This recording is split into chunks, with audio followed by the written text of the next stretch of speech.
Hmm? Ah! Oh. You wouldn't have killed her to be nice, you know. Looked like you were being nice enough for the both of us. I wasn't moving in on your territory, if that's what you mean. Right. Just like you didn't destroy my sweater.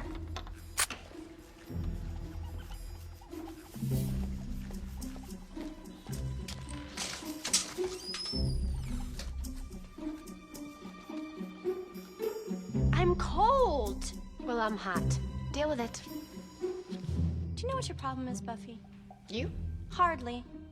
Your problem is you're spoiled. Maybe the world revolved around you where you used to live, but it's share time now. Share time, huh? Fine. I'll show you share time.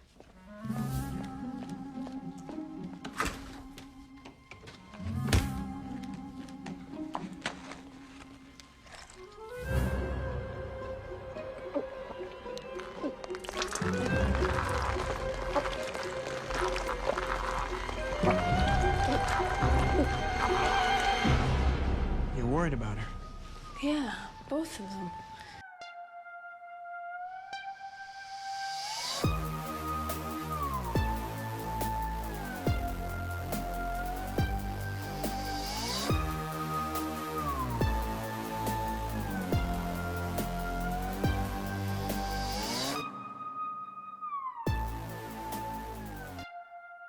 Hello, everybody.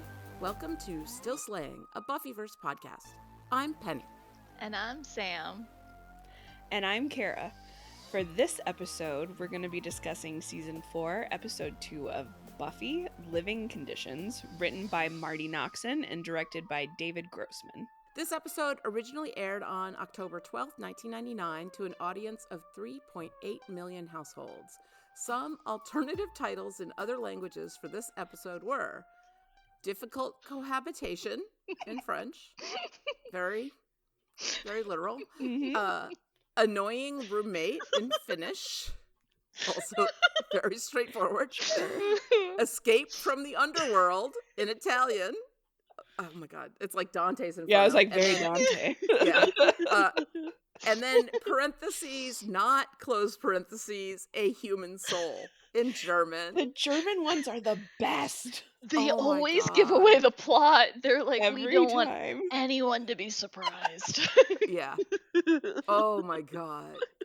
So you just heard the voice of the lovely Sam, who is joining us as a official member of the Still Slaying team. Yay! And she will be guest hosting a lot more from now on. We'll scatter her throughout the season 4 and Angel season 1 episodes. And it'll let Kara and me and Jim all sort of rotate around, and we can all, occasionally take breaks, and other people can pick up the ball. And sometimes it'll be all 4 of us, and sometimes it'll be 2 of us. It's going to be great. Woo. And sometimes there'll be other guests as well. It's all very exciting. It's all happening. Sam, where were you in the fall of 1999? Ooh, that's a good question. I was in high school, finally started high school, and I would have been 14 going on 15 during that time. Nice. You're in both such South Florida. babies. Total infants, just children. Buffy in the formative years. Yeah. It had a big influence. Not gonna lie. Yeah. Yeah, absolutely. Oh What my about you God, guys? I'm so old. I was in law school in New York, and I was interviewing for law firm jobs, and Nice. that entailed a lot of traipsing around Boston, New York, Los Angeles, and San Francisco. Oh, It was I a was- chaotic time in my life. There was I a was lot in of my travel. first semester of middle school in 6th grade. Yeah. Oh, The little It was baby. a special time. I like how we were in school and Penny's experience. Like, you could have worked for Wolfram and Hart. I I mean, you're Right? too good to work practically did. But It's You all law escaped. firms are a little bit like Wolfram and Hart, that is Yeah, in accurate. my experience. that's Yeah. what I hear. uh, Yep. let's revisit what else was going on in 1999. Oh man. And of course, just like last week, the number one song in the US is still Heartbreaker by Mariah Carey featuring Jay-Z. And the number one song in the UK is now Genie in a Bottle by Christina Aguilera. And I remember playing that on repeat. Same. I didn't get I into don't know Christina why. Aguilera until it was like, I think, her second album. I don't I even think it was remember. that song "Come On Over." That's the one that hooked Oh Yeah. me. yeah, Come that's a on good over. song. I think that's on her first. I can't remember. I know I owned it. Yeah, Yeah. same. I On just our don't little remember anything CD else about it. players. Oh Kara, yeah. did I always wonder what our parents thought as like, well, you were a preteen and I was only 14 singing Genie in a Bottle, you gotta rub me the right way. Um, And just I sang I just because I just wonder. I was big into theater and musical theater and singing, and so my parents got to listen to me. This is also relevant a bit for later, like belt Celine Dion Oh, or nice. Britney Spears or Christina Aguilera or like Destiny's Child. And my mom actually took me to a Britney Spears concert and a Destiny's Child and Christina Aguilera concert. And Oh, I had so much fun, but I can remember her telling my dad at some point, like, she doesn't understand what they mean. Like, it all goes over Ah. her head. It's fine, which was not true, by the way. yeah. For You knew one. what it meant? Yep, Oh. I was like, you guys let me watch American Pie. Like, what the hell? Anyway, Yeah. Also, that movie I was don't think they tangential loved in it. my knowledge building as well, because we didn't Yeah. even have sex ed in South Florida. So, like, Oh, so gotta yeah. love that Florida We education have system. Yeah. we didn't have Yep, sex yep. ed either. We had health, and it was like a very small portion of our health class in high school, but not enough. We just Yeah, had we had dare. very little sex ed, but not Oh much. dear, we had It wasn't a dare. lot. Yeah. Would Thank God I rough. had a friend who had a copy of Our Bodies Ourselves. Oh yeah. Ooh, that is the Oh yeah, gosh, that's the way that to is go. helpful. Mine was American Pie, Sex in the City, and Mm. HBO's Oz. Well, Oh God. Oh my God. Oh that's my God. intense. This is Just what a smidge. happens. Oh, and yeah, and then they also HBO had a show called Real Sex that I was way too young to be Oh watching. yeah. I was raised by wolves. Like, I Yeah, mean, Well, apparently. my mom yeah. was a pediatric nurse, so we had a There lot you of sit down, very detailed conversations, especially if like something in particular happened that like to me or I brought something up that drilled up memories from when she worked and I learned a lot really fast. go. Ooh. Yeah. I will say it was helpful though because my friends had no idea what they were talking. Yeah, there's a lot of Yeah. Your mom that. did you a Oh, real service. It she may have did. been bracing at the time, but it Yep. was a lovely thing to do for I her am daughter. very thankful for her. Oh gosh. And also at the time, I was reading Harry Potter and the Prisoner of Azkaban on repeat, which is Aw. still the best-selling New York Times fiction book during the time this episode aired. Mm. That's some nostalgia. And then the number one nonfiction book during this time is Tis by Frank McCourt. I have never heard of that. Sounds Me very either. I'm pretentious. curious. And Double Jeopardy still holds the number one spot in the US box office. And American Beauty is pushed to number 3 by Random Hearts, which stole the number 2 spot. I liked Double Jeopardy as a movie. I think it still kind of holds up. I don't remember As Random long as Hearts. you don't pay attention to how wrong it is legally, then it's Yeah, that's entertaining. fair. That's that is very fair. Yeah. Oh The It's gosh. two Ashley Judd, lawyers. right? Yeah. Is it Yes. Ashley Judd? Yeah. Yeah, I as like her. Yeah. Ashley Judd when she's, I guess, spoilers. I mean, can I do spoilers 25 years later? Yeah, I think we Is talked about it last week, so Yeah, we talked yeah, about it last time. yeah, of like It's framed for her. ridiculous. I know the listeners can't tell, but I was like, yeah, the movie kind of holds up, and both the lawyers looked at me like, meh.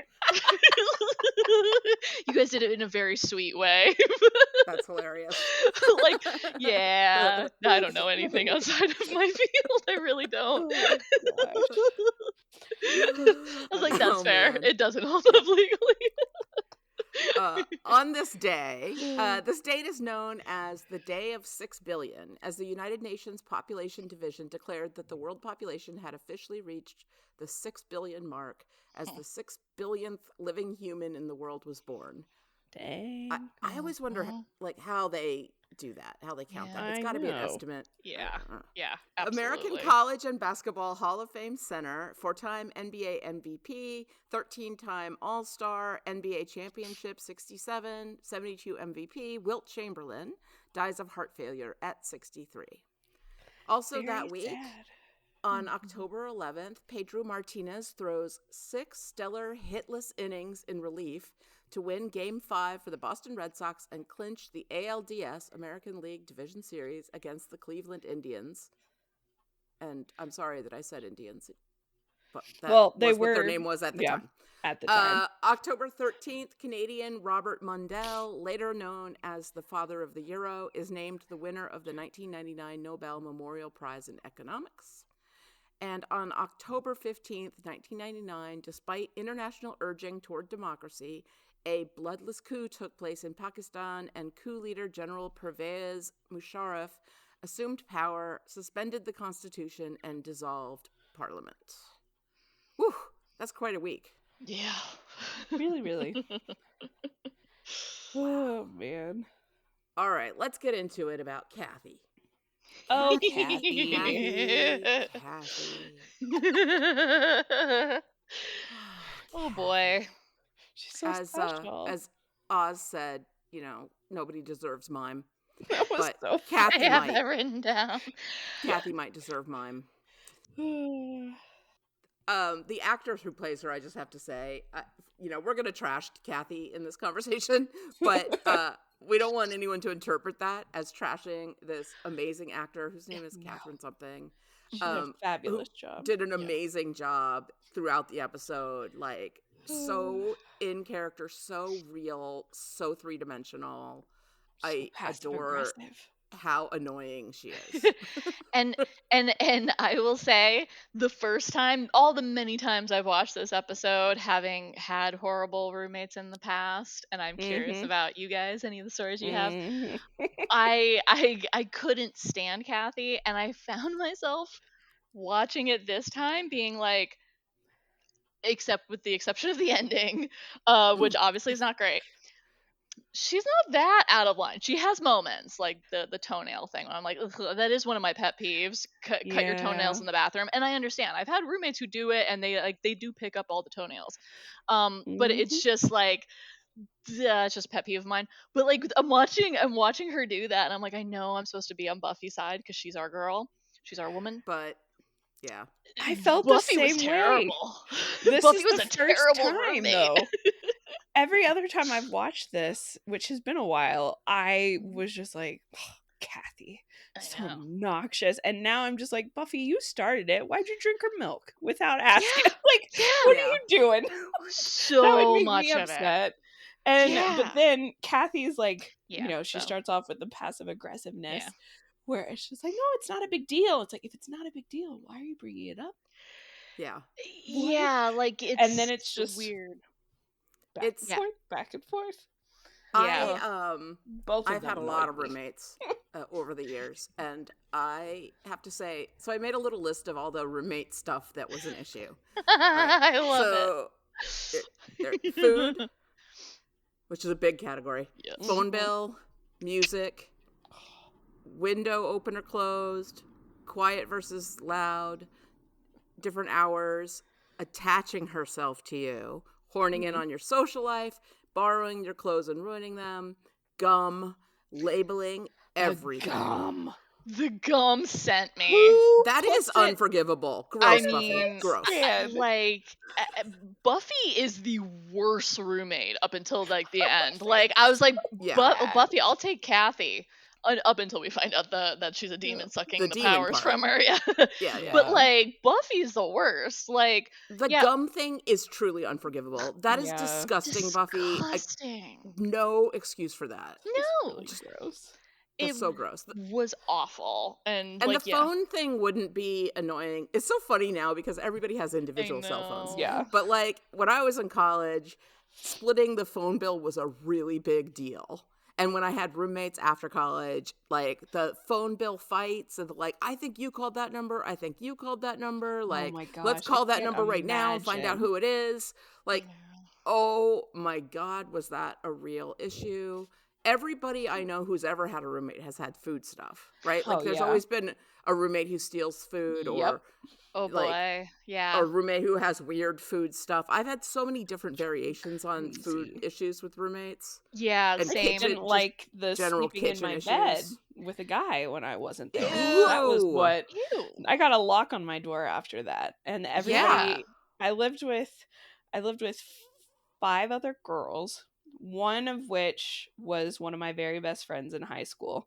And we're still good. Like, but the rest were like more her close friends. And I learned very quickly that we were not compatible. Mm. Like they would eat my food. I went out of town and came back, and my mom and my grandma were with me. And they were helping me carry my luggage in. I opened my room, my door, and I found one of my roommates in bed with a guy. And Still in the bed? Oh my still, God. yeah, and still drunk. Ew. And my roommate popped up and she goes, "We didn't do anything." I was like, okay. Mm-hmm. And then after that, I put a Man. lock on my door, which I thought was reasonable. Didn't she have Very her much. own room? Oh yeah, she did. But Did I had a she? bigger Oh. bed. Oh, Oh. that is really self-centered behavior. And crusty Yeah. sheets. They were they were a lot. Yeah. Oh, My God. my worst roommate was kind of all the things that you were talking about, Petty. Didn't have sex in my bed. But she would eat our food, and then because she's like, well, I'm a sleepwalker and I sleep eat, which is a thing. Yeah. Yeah. But she would eat only our food, and then Odd how that yeah worked. and then she'd be Hmm. really really nasty with paying us back, reimbursing us for eating our whole pizza. And like, Oh my she'd be gosh. really salty about that. So also like it's not technically sleepwalking and eating. Like she just had a craving and she would just go and eat. Yeah. She was a Um night binger. yeah, which is like that's fine, get your own food. Like Yeah. but then so like she was doing that. So yeah, it's past the statute of limitations. I made brownies, and I made sure like us, and like there were 4 separate rooms that were joined by a living area and stuff like that. Mm. So I made sure the other 2 roommates and myself had brownies, and then I put dish soap over the rest of it, and then put it Oh. into the fridge. She stopped eating my food after that. Good. she's like it tastes really funny, like, and I was like, weird. No, they're not for you. Yeah. Yeah, I had a like coworker do that with her breast milk instead of coffee creamer at the DA's office because someone kept using up all her coffee creamer, and so she put her breast milk in it Oh. and made an announcement in front of the whole office later on, and you could tell who it was Respect. immediately because there was Yeah. one of our Respect. younger prosecutors that just turned like white as a sheet. Good. And I was just like, perfect. Jerk. Did she tell him that she's been doing that this past week? Yeah, she was just like, I've been using my coffee creamer. I didn't have a bottle love with me, it. so I was storing my breast milk in it, but it's love gone. Does anybody know what happened? And Oh, he just God. was like, I love "Ugh." So I love it. mean and awesome. I It was love a it. great Deserved. day. Yes. I had a roommate that labeled all her food, and it was like Sharpie marker, and Mm. she didn't just put like her first name or her initials, she put her full name on everything. So it would be like Huh. she'd have a bunch of bananas and her full name would be on every On the banana bananas? in like big bold letters. Yeah. And I remember, so I'll never Oh. forget it apparently because it's been a really long time. There were bagels in the fridge, and there was a note on the outside of it was like one of those Ziploc bags that has an area you can write on. And it said, "These are mine, my yummy bagels. They're for me, not for you. Don't touch." And then her full name. I like how formal she was with you guys. She was like, no, it's not Jane Doe, it's Janet Doe. Like Janet R. Doe. Yeah, it was Jeez. it was insane. So fast Wow. forward, living with her, the one great thing about living with her, it was a house of 6 people, is that all the things that the rest of us might have had problems with each other about sort of withered away in the face of like Yes. a common enemy. Yeah, that Yep. And Yep. that was helpful. When I moved out of that apartment, I moved with one other woman from that apartment to another apartment. And when we were unpacking at the new apartment, I was pulling out the kitchen stuff, and instead of packing my cookie sheets, my roommate and her friend were packing the kitchen. They had packed this woman's cookie sheets that had her name in Sharpie marker on them, and I was like, "Oh no! What do I do? I have her cookie sheets. She's gonna kill me!" Like, She is hunting you down to this day, Penny. She's Yeah. like, where is she? those were my cookie sheets. She's like Arya Stark. Like, she just has a list of people who stole her things. She's like, Yeah, I'm on named that it. list. Yeah, it's so funny. That is Um, terrifying. I would be scared. Yeah, she was a really intense person. She used to do this thing where she would slap one hand into the other hand, like, "Come on, people," like as if we were like the top children hand on down her into the soccer team. bottom.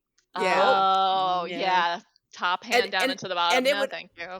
It would often be about like splitting up chores, but like she would often like assign chores to people without assigning any to herself. Like she thought she was like the house boss or something, and So she was a Buffy. No. yeah, she was annoying. She was annoying. Oh, I've Buffy. had so many weird roommate problems. I also had the horns in on your social life, attaches herself to you, comes with you places Oh, roommate. that's so difficult. And she was a really annoying person, and Aw. she thought my friends were cool, and they were. And so she would just, every time I would be going like, that was during a phase when I went dancing a lot. And she'd be like, "Oh, you're going dancing? I'll come too." And I'd be like, I don't have the social skills to tell you not to come. I don't know how to do that. Because we live together.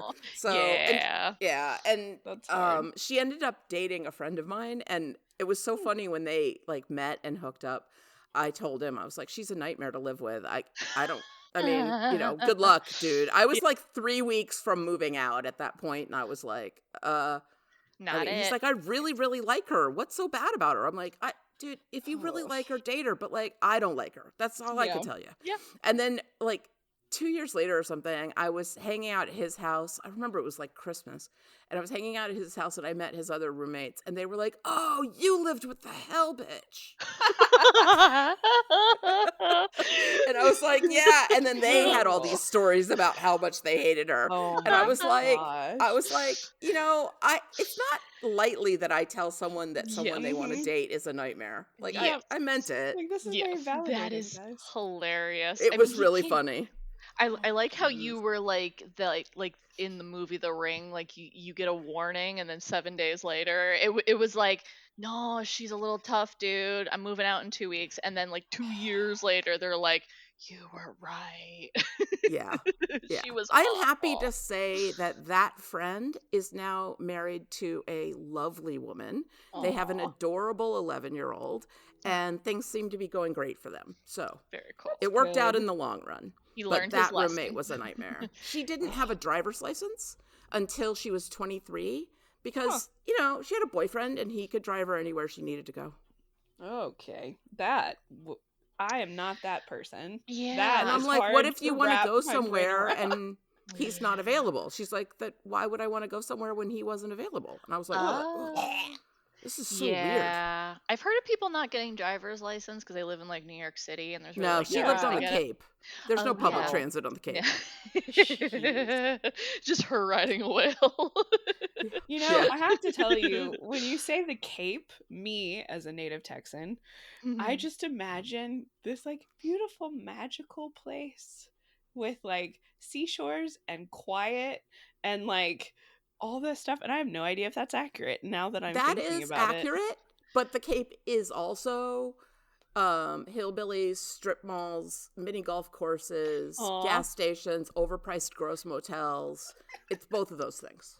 This is why I need Yeah. to travel more places, because it's easy to romanticize places that you've never been as just being like, just Yeah. like perfect. Although when Yeah. I picture Maine in my head for the most part, now it's a It's tangent. I pretty. just want to go to Maine. It's Maine is pretty. nice. Yeah. I'll go to Maine It's with you. I love Maine. just not like Um, central inside yeah, Maine. you want to stay That's on fair. the coast. Coastal Maine. Yeah, Yeah. coastal Maine. That Yeah. seems Yeah. fair. Yeah. Nothing against Mainsters. It's I want to just see a lighthouse in middle of real the Maine life. is not really our Oh, kind. I'm surprised Like we a didn't do that pretty with you when you one. visited last year. We will, yeah. Next time Next you visit, time. I will 100% get you to a Yes. lighthouse. I That's may easy. have already booked a flight in a random weekend in September just so I could lock in the price. Let me know. Awesome. I'm I so will. excited. Girls trip. Woo, woo. All right. We did Oh my it gosh. together. Yeah. So, So so yeah. Buffy and Kathy, not a Yeah. match made in heaven, just sort of Nope. from a vibes perspective. But I Yeah. agree that, like, with the exception of the demon stuff, Yes. Kathy is One just small merely thing. dorky and annoying. And also, it's like, Yeah. what, the second week of college? Like, also, Right? Buffy, why are you wearing a coat and a hoodie at night in Southern California in September? But anyway, I was so thinking that too. I'm like, like, snazzy outfit, but not necessary. everybody shows up at college as like one version of themselves, and Mhm. guarantee 2 months later, like, some stuff is gone, some new stuff Yeah. has been added. Like, that Yep. share thing wasn't gonna last. Like, No. Yeah. eventually someone would have convinced Kathy that Cher was not cool, and she would have moved on. And maybe It's it was true. her Although that coping would have mechanism. Like sure. I don't know, like when so we'd started and yes, it was playing a lot, even in the episode. I get it. I also am a Cher fan though. So Hmm. like that kind of endeared me to Kathy a little bit. I did see Cher in Hell yeah. concert. Highly She likes the recommend if she divas. ever Cher is a goddess. So, exactly. you know, Exactly. Hilarious. the problem is over and over and over again. And that Yeah. particular song, Yeah. I- Well, Maybe it's funny you Kathy say that. is just a neurodivergent demon. I think, yeah. Also that I well relate. neurodivergent demon. I Like, mean, you know, who they're else everywhere. would measure their pencils to make sure they're the same length? Yes. That is such Exactly. neurodivergent behavior. Yeah, and Buffy was like using that as an example of why she's terrible. I'm like, Buffy, why do you care? Like Yeah. it was, but yeah, like I even have it written down. Like my first thing is no shading, share Buffy, no matter how many times it's played, and like Yeah. maybe even listen to the lyrics. Miss Romantic Disaster. Do you believe in life after love? Oh, yeah, Buff. I know. I mean, maybe listen a little bit more and judge a little bit less, Buffster. Just saying. But you know, it's yeah, Or like I ironing your jeans. I mean, who Giles said cares? it. It's fussy, but I whatever. know. Yeah, like who cares? There's And Giles another did. movie that's in as like a Yeah. dig. Like he irons his jeans, and I can't remember what it is, but I Mhm. remember seeing that early on and thinking it was like terrible to iron your jeans, and then seeing my mom ironing my jeans. I was like, no, you're not supposed to do that. She's just like, they're wrinkled, sweetie. I was like, no, It's a lot of gene judgment, especially yeah, in the Yeah. it's 90s. not cool. So speaking of which, Giles does bring up during that conversation with Buffy that she's an only child, and no shade to only children. I know none of us on this Yep. podcast are, but you know, no shade to only children. Um, I think we've Tough talked about it adjustment. before. It is a little odd that all the Sunnydale like main peeps are only children. Buffy, Yeah. Willow, Xander, Oz, Cordelia. Doesn't Xander have a sister that is No. referenced at some point and then just disappears? I feel like No. one of them Mm. does. Not that I Well, remember. But Technically, but we're not in that season yet. oh well, there's Yeah. that. But Yeah. But yeah, no, yeah, they're they are all only only it's like children. simplified storytelling. Like siblings would Yeah. get in the way, I guess. But As we see. I've always, as one of many children, Mm. whenever characters on TV are only children, there's always a part of me that's like, must be nice. Like I'm like jealous, and also Yeah. like you don't even know what it's like. Like there's just Yeah. like I don't know. I have a 100%. hard time sometimes relating to only children. Like when I've dated someone It's who so was an only different. child, it's like the way they approach the world is different. It's so funny, and they don't Yeah. understand the relationships I have with my siblings. Like they're usually Yeah. confused by the fact that I, talk to my siblings a lot and reference them in stories and that they're a part of my Mhm. life. They're usually like, "Whoa, your brother, huh? Wait, you Yeah. have more than one?" And I'm like, "Yeah." Yeah. It's like that's how siblings work sometimes. Yeah. There's a whole Yeah. herd of Like them. I mean, like, from a herd. developmental standpoint, siblings are like how we learn how to socialize with peers and like to Yeah. have those arguments. Like, yes, you have them with your parents and stuff and teachers. It's just a different peer dynamic, even if there's a lot of years in between you. And like the Mhm. early childhood, like the first 5 years are so important for how you develop and the first 10 years. So like I feel like if you're an only child and you're socialized really young, like in daycare, and you have like play groups, as much as those Yeah. get mocked, I feel like you learn to negotiate It makes what sense. we're seeing Yeah. Buffy struggle with is Yeah. sharing It's space. true, though. Buffy's only child like characteristics are so full on display in this episode. Like I kept getting really frustrated. I was like, she's acting entitled, like she's being super self-centered. Cause Yeah, Willow, like she's venting to I Willow on the have phone and that. she's like, you can't believe what the things I have to deal with.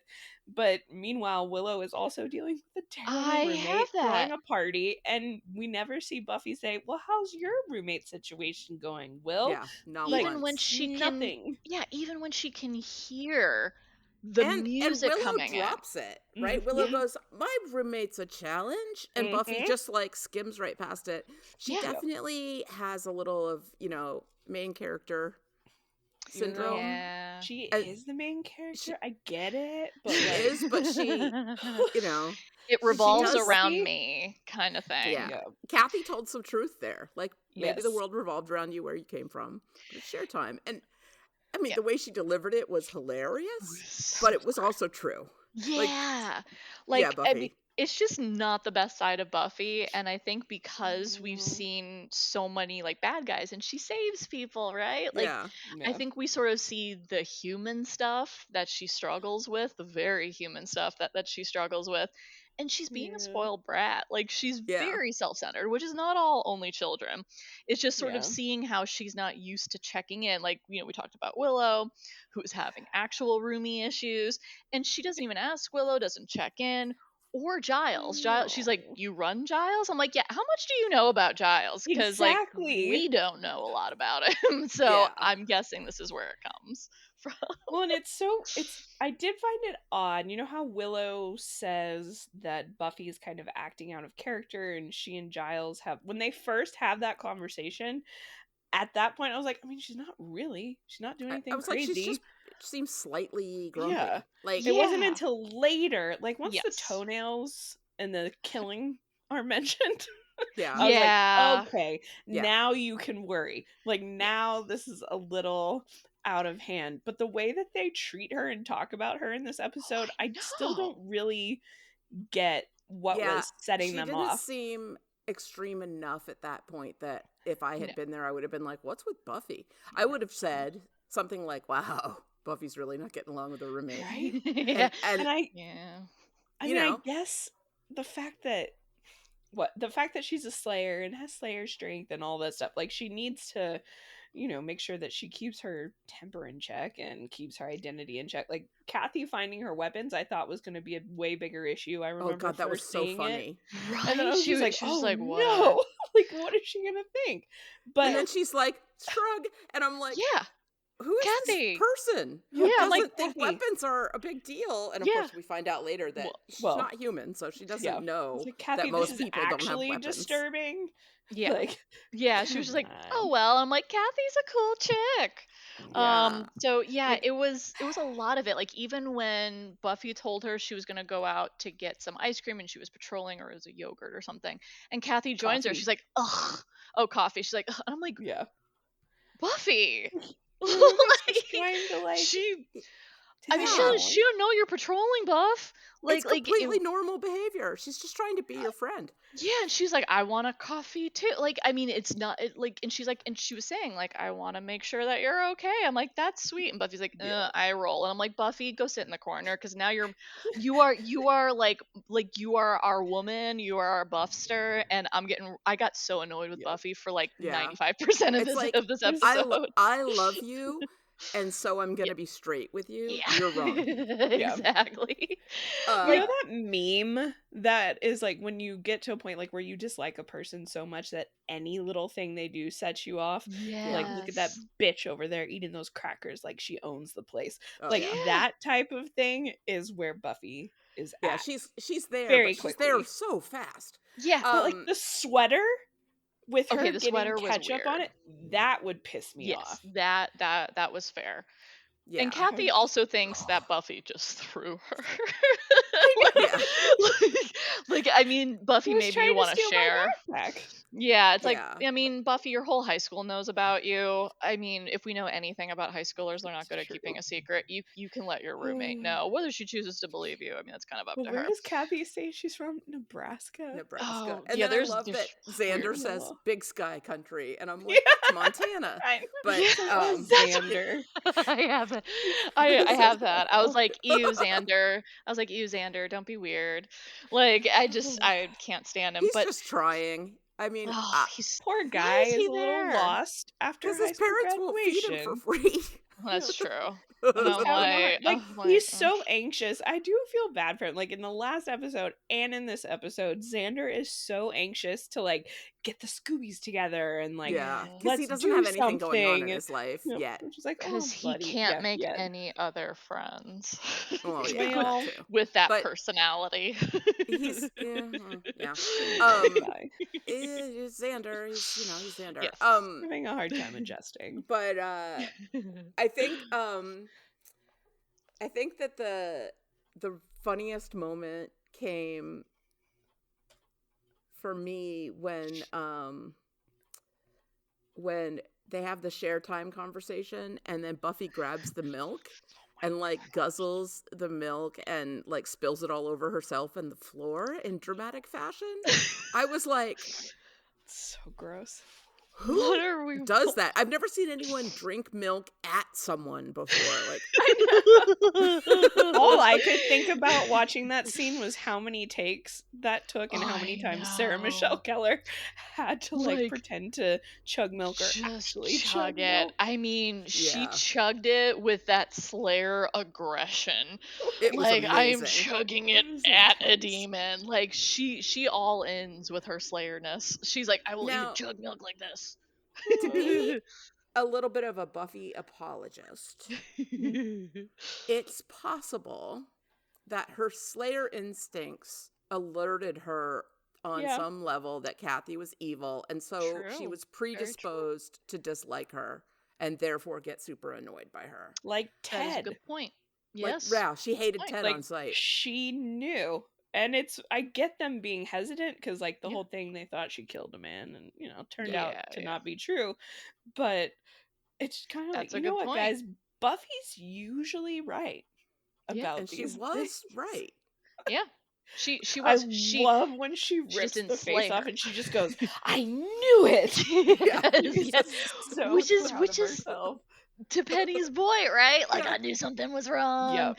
Yeah. And it's like, it would make sense if she like slayed her, but she was like, no, I'm just gonna Cordelia her. Yeah. Like, but Oh. like that makes sense that she was like, she knew something was up. It was so funny. Like, I'm like, Buffy, the phone system is actually a good idea. Stop it. Yeah. Like, you need a phone system. And like, sorry, eating your roommate's food, even though that milk scene was iconic, I'm like, nope, Buffy, you're Yeah, just not checking okay. all the negatives. Especially without asking. Oh, I Like- know. No, she was doing it on purpose to me because she didn't like Well, the before tapping. that, she had had the milk like off screen before the episode Yeah. even starts. Oh, yeah. She's like, She had already "Hey, taken milk for her coffee, Mhm. I and don't know, Buffy." I think lots of people do that. That's like a widespread phenomenon. Is like you're making coffee Yes. and you're like, oh no, I just need a little bit. Like Yeah, it's not that big until of a deal. it's like every day, and then all of a sudden your coffee creamer's gone. And I yeah. was like, So Or your the- pickles, Tommy, if you're Yeah. listening to this. the appropriate thing to I do know is my either pickles ask. at work. Oh.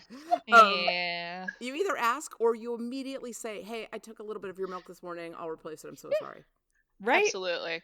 Or say, Otherwise- I'll buy the coffee creamer next time or something. you I'll go. buy the milk Why don't we next split time. this since we both use it and it gets, That's whatever. that's the easiest way to do it. But Buffy, it never occurred to her. And But as it we is a see with pretty- Willow. Realistic Yeah. depiction of adjusting to life. Yeah. You know, living with a roommate, which is kind of difficult to do, especially I would assume if you never had a sibling. Like you Mhm. never had to share space with someone else in that way. Buffy Exactly. had a hard time. She Yeah. really did. And Well, yeah, we see with Willow, like she's still a terrible roommate. Willow. Yeah. Like she's still like she's still a terrible roommate. And I kind of think like I can only speak for myself. Don't we all kind of wish that our bad roommates turned out to be demons? yeah, that we could it kill would or send into pit. yeah, Yeah. and it would so justify it, right? Like that's Yeah. why I didn't like them, but no. It's true.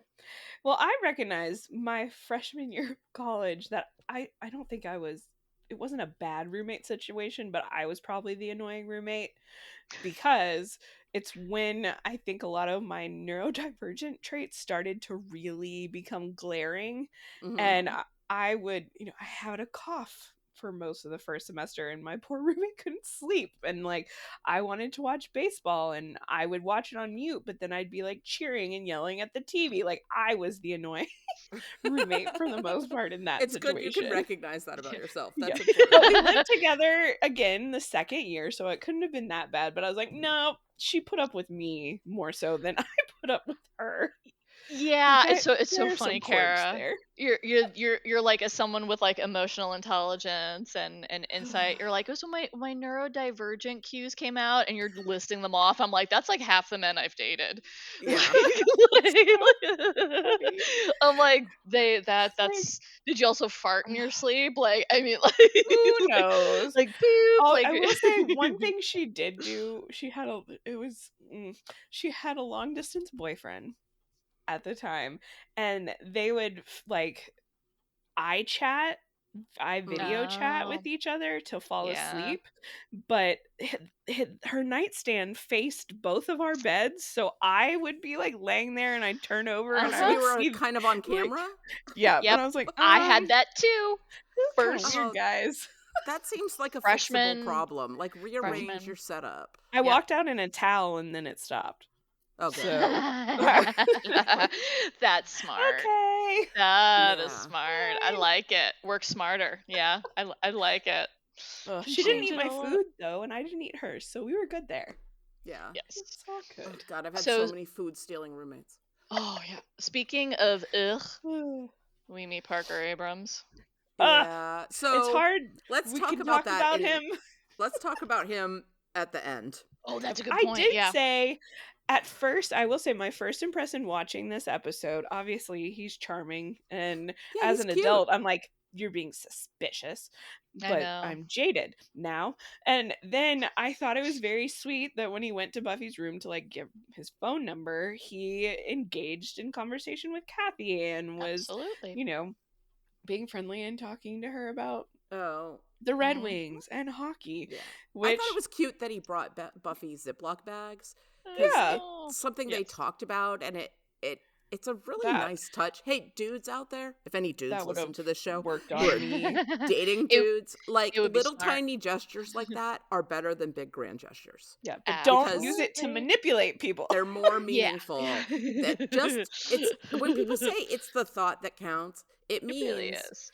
the evidence that you were thinking about me in a meaningful way, not you remembered present happens. Like, Yep. that's not enough thought. It has to be something like that was personal. They had a conversation about it. It was a joke. Like, it was a perfect gesture. Yeah. And it's not like expensive or any pressure. It's not like she was like, oh, wear it right now. Like, it wasn't anything. It was a perfect gesture.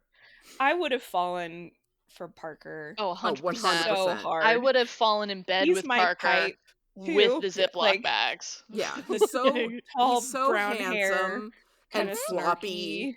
Yeah. And emotional intelligence. He's got like a good vocabulary. He's articulate. Like, he's funny. I would have been all over Parker. Yep, all over it. Yeah, and guys Hell, that are... I have been all over Parker, and I got hurt. Yeah, I know, that's the problem. When they use their powers for evil. But yeah, like, guys who are listening, if there are guys that date women, do acts for them that their friends do for them. So it's like when they share, like, this was so thoughtful that my friend did this, do that.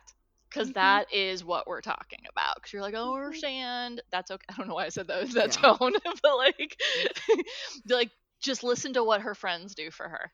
there was this great video going around on Instagram of like 3 guys shopping for Christmas presents for their girlfriends. And they were like in a store and they're looking at, like, say it's a perfume counter, and they're like, my girlfriend loves this perfume and she said that she's running low. This would be a great Christmas present. I'll buy her this other thing. Oh my gosh. And they do it over and over and over again. And it's so funny because it's so true that, like, you can drop the biggest hints in the world and somehow the guy will be like, well, I remembered that you like things that are blue. So I got you a blue vacuum cleaner. And you're like, what? I like blues music. Why are you listening? Like, that's not what I said. and you picked out something to clean the home with. Yeah.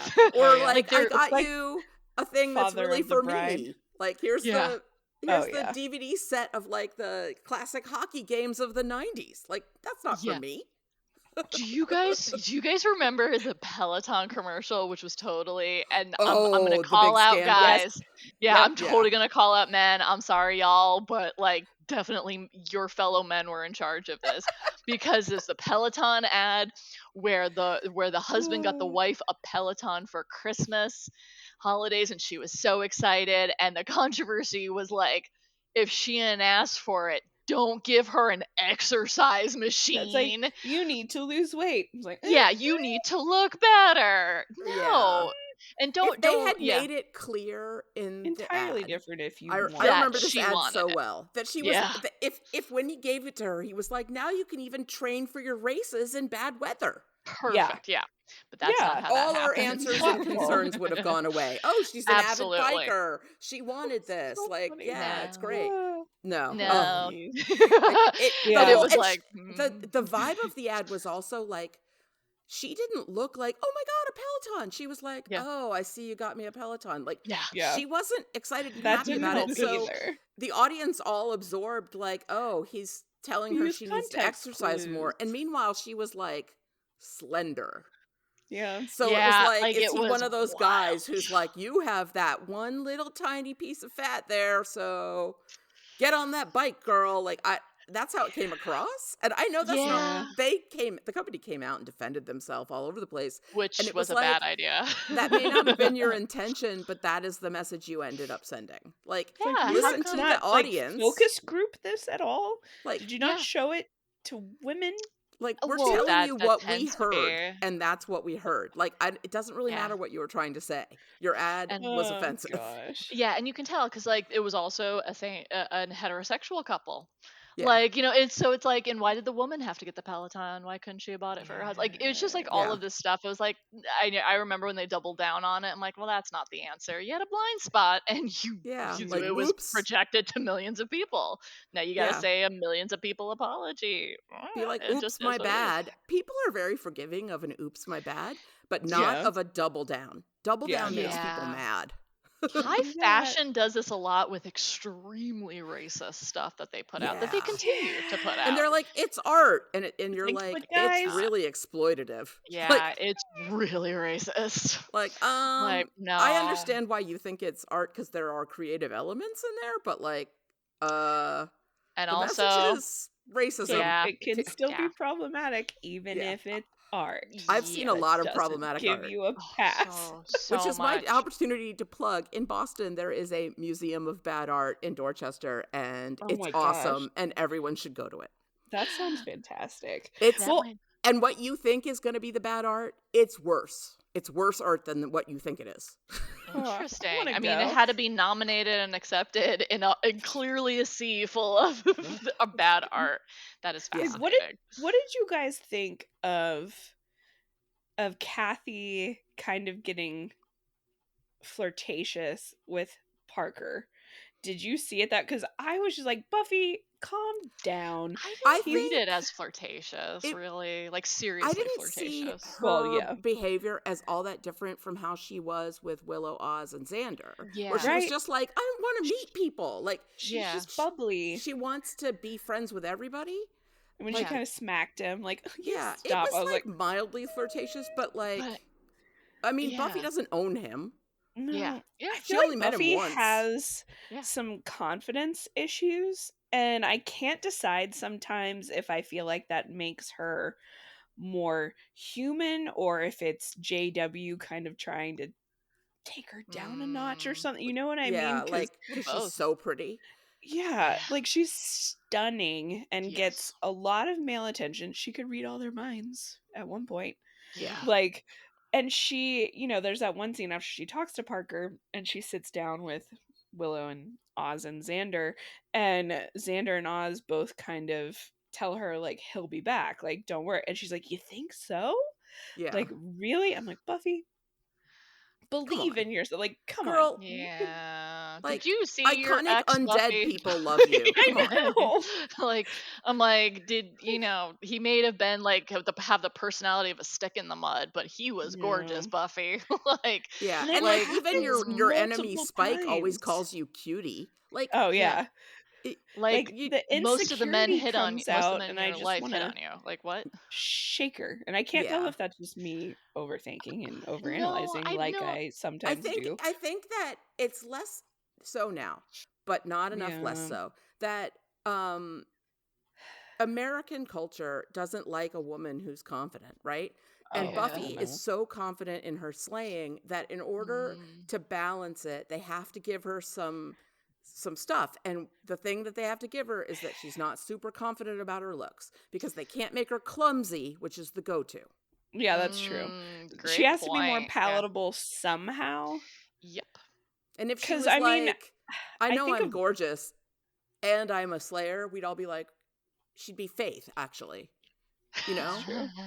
And Faith And they definitely gave has. Faith trauma. So they were yeah, like, here you Yeah. yeah, go. Which I And get it. Like, homicidal. there are plenty of women in real life who are stunning that struggle with, Yeah, and everybody has insecurity issues sometimes or confidence of course. issues, but it really bugs me for some reason the way that it comes through with Buffy. And I don't know what it is. I think we But sort of nailed it because like what Penny was saying of confident women are disruptive to society. Like yeah, we don't know what to do with a confident woman. I mean the clearest example I that's think is true. how JW treated Cordelia and the actress who Ugh, played her. yeah. I yeah. mean, Charisma Carpenter is gorgeous, talented, smart, and like he Mhm. felt super threatened by her.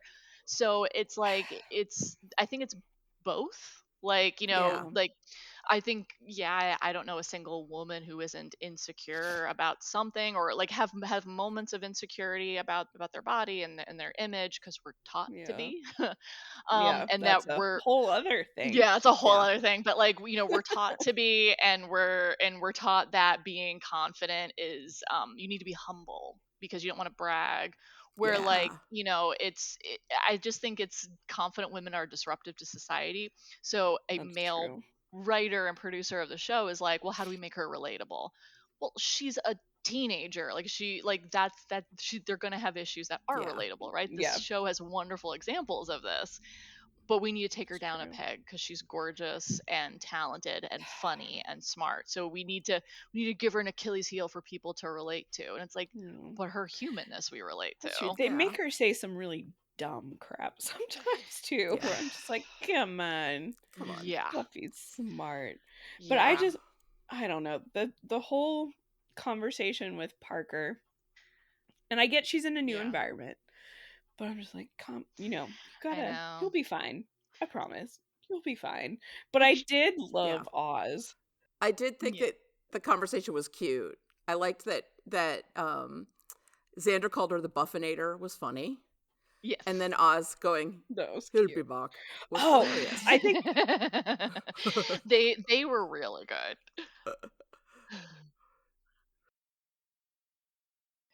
one of my favorite parts of the episode is after, Buffy and Kathy both have that creepy ass demon dream, and they're sitting around in like the common area or whatever Yeah. talking, and Giles is there. And I love that when Kathy comes up and Willow introduces Giles and says he's our grown-up friend, not in a creepy way. I That have is that. perfect. And then Not in a Buffy, creepy way. like, they're I have that describing written the down, too. same dream, and Oz, finishes her thought, and Kathy was like, how did you know? And he goes, without missing a beat, well, I'm a good guesser. That killed me. I was like, this is the Oz humor So Oz. that I love. It's so great.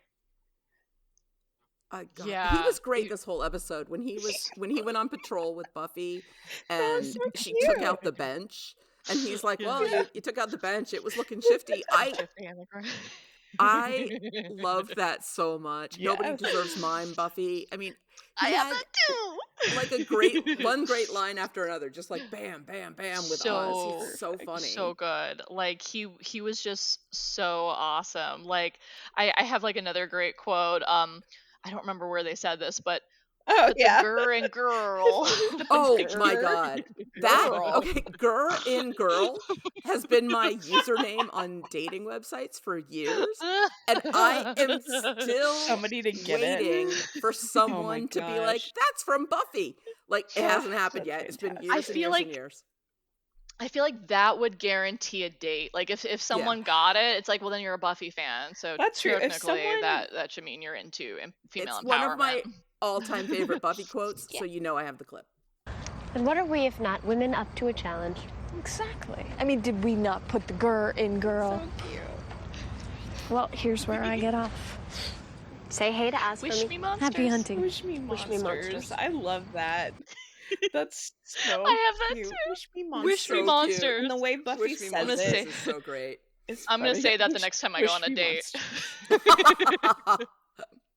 It's Oh, definitely more accurate at this point. It's just I love Willow and Buffy's friendship, even though it's kind of one-sided sometimes. It really is, but Willow is Yeah. so kind and understanding with Buffy, and is so good at Yeah. almost handling her with Slayer gloves. Like, she knows what Buffy Yeah. needs in that moment. Like, she's always the one that is good at reaching through to Buffy.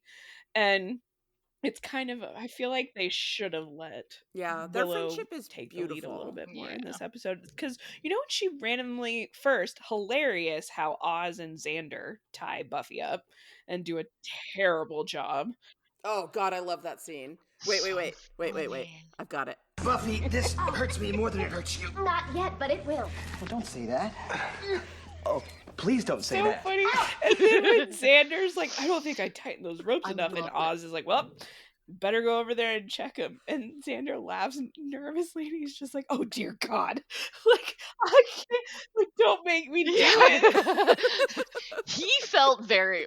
And then Yeah. when Buffy just So casually lightly. bonks their heads Yep. together and goes, not tight enough. It's Yeah. so great. Like, I mean, I did kind of feel bad for Xander in those moments. I'm like, yeah, I you're still kind of like understand you're walking into a Them trap. sending Willow And then to Kathy, though, and telling her, oh, we need you to come with us. No, actually stay here. Or Or we need you to. It wasn't come with us. It was you That's should not right. be at the room when Buffy gets back. Yes, yeah. So to like to get her out, And then of course, I and Kathy's yeah. right. Why should I have to leave the room? yeah, because no She did one's find told those her weapons though. anything. Like because Buffy has say something superpowers. like Yeah, Buffy like- had some problems as a juvenile. She's got some anger issues. I don't know. Like say something. I did think it was Something. great that Buffy was like, I wouldn't put it past her to do something, you know, like to hurt herself or something. And in retrospect, after watching the whole episode, of course, you're Yep. like, oh, she's setting it up because she's about to like take Buffy's soul and have her get sucked into hell. So she's Yeah. like gonna be like, see, I Cassie's told you something manipulative. was wrong. Like with that Buffy. combo she has with Willow. I was just like, oh, you're going to her best friend and talking about her. I was like, that's Yeah. kind of. She learned girl real quick. She sure But did. I one of my favorite quotes by Willow is when she's saying, when she's on the phone, she's like, I think she was on the phone to Giles, and she's like, I'm talking to Buffy, and she seemed crazy, not bitchy crazy, homicidal crazy. So I'm Yeah. sending her to you, okay? I'm like, geez, Yeah. it sounds like most of my therapy referrals. And it's like, Oh, wait, gee, what? thank you. Also, it's Oh not my true, but like, Oh, but I'm like, Giles. Jesus. I want to take a minute to praise the toenail clipping scene and the use of Yeah. increasingly close close-ups And the and slow motion sounds. of the toenail clip, like Yeah. Oh, flinging through the air, like spiraling through the air, and Buffy was closer and good. closer on Buffy's eyes as she's losing it. I think that is Oh, yeah. just a beautiful So- scene that sets up the emotional state of Buffy so well. Like, and everybody can identify with that moment. Every one of us has been in a situation where someone is doing some kind of personal hygiene Yep. thing in an inappropriate place, and you're like, what yeah. am I being forced to watch? Unfortunately for me, I have seen toenail clipping happening Oh. on the New York City subway. The subway's a special place. And it was a woman clipping a man's toenails, and he was protesting the whole time. Was it It some was sort of weird deeply performance art? disturbing. Like, I always wonder I that. was thinking a kink. oh, in public. I always wonder that, Like, but it we didn't did not seem consent Like it. to your kiki. Yeah, Did he know her? they seemed like a couple. I don't know. She's just It's cutting New her York. toenails to some random dude. Oh my god. It's New York City subway. I mean, it's the general public. It was the weirdest like progression of sounds. 'Cause it was like, you know, that clip sound, clip, Ugh, yeah. and then he would go, Oh. ow, and she'd go, shut up, and then clip, All right, guys. ow, shut up, clip, ow. It was so weird. Jeez. I was so excited when I got fair. to my stop. I was like, I've seen some subway is weird like stuff on another the subway, but like, Wild. I don't understand. it is. It is. Like, It's amazing too. It's The like New York City people subway lose their is sanity. wonderful Mhm. and complicated and smells so filthy bad. Yes. and efficient and also a Ooh. disaster And and a marvel. and All of those things. completely essential if you live in New Ooh. York City. Yes. And I have seen like really disturbing things. I have seen really hilarious things. I have seen Yeah. beautiful things. Like the subway is It's nice. slice of life. But like Yeah. it's a great Oh, equalizer yeah. in New York City too, because except for the Yeah. uber wealthy, It'd be everyone so takes the subway. expensive. Oh yeah. otherwise. You don't have Like a trying to choice. Uber or take. Yeah. Ugh. But Yeah. it's funny. I wonder if like European trains have the Every same train issues. I was on like in Europe, the London. any whether it was primarily like local transportation, it was so nice and clean.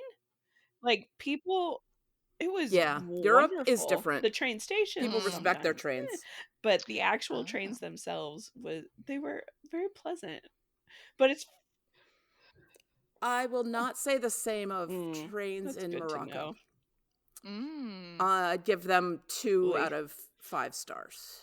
interesting. 2 out of 10 stars. Not good. So Note they to got self, you from place to don't A, get on a B. train. Morocco. Yeah. Yeah, it seems They like weren't as visibly Mm. filthy as some I've seen, but it is the only time that a small child has Oh peed on me and my no. friend. It in sounds like New public. Orleans on Bourbon Street. dear God. Minus it being a small child. Wait, That you Bourbon Street gravy is not I was like, did someone good. did someone pee That's on you in happened. People Bourbon have Street? I mean, peed I on saw my feet. people I had peeing on someone Bourbon throw Street, up but they on aimed? my foot. I've Oh seen yeah, special that's things on Oop. Bourbon Street that we shouldn't talk about. I Yeah, have Bourbon only Street been has to a New lot. Orleans once, and I was like, well, Bourbon Street's right there. Just to I'll see. go look at it. And I walked one Yep. block of Bourbon Street, and I was like, I'm good. I've seen it. And I spent the rest of that day on Oh yeah. what is it, Royal Street? That's like parallel to it, where all the like That's French better. cafes Quarter. and I will say art Bourbon galleries and Street, things are. when the Eras Yeah. tour was in town, was so wholesome it freaked me out.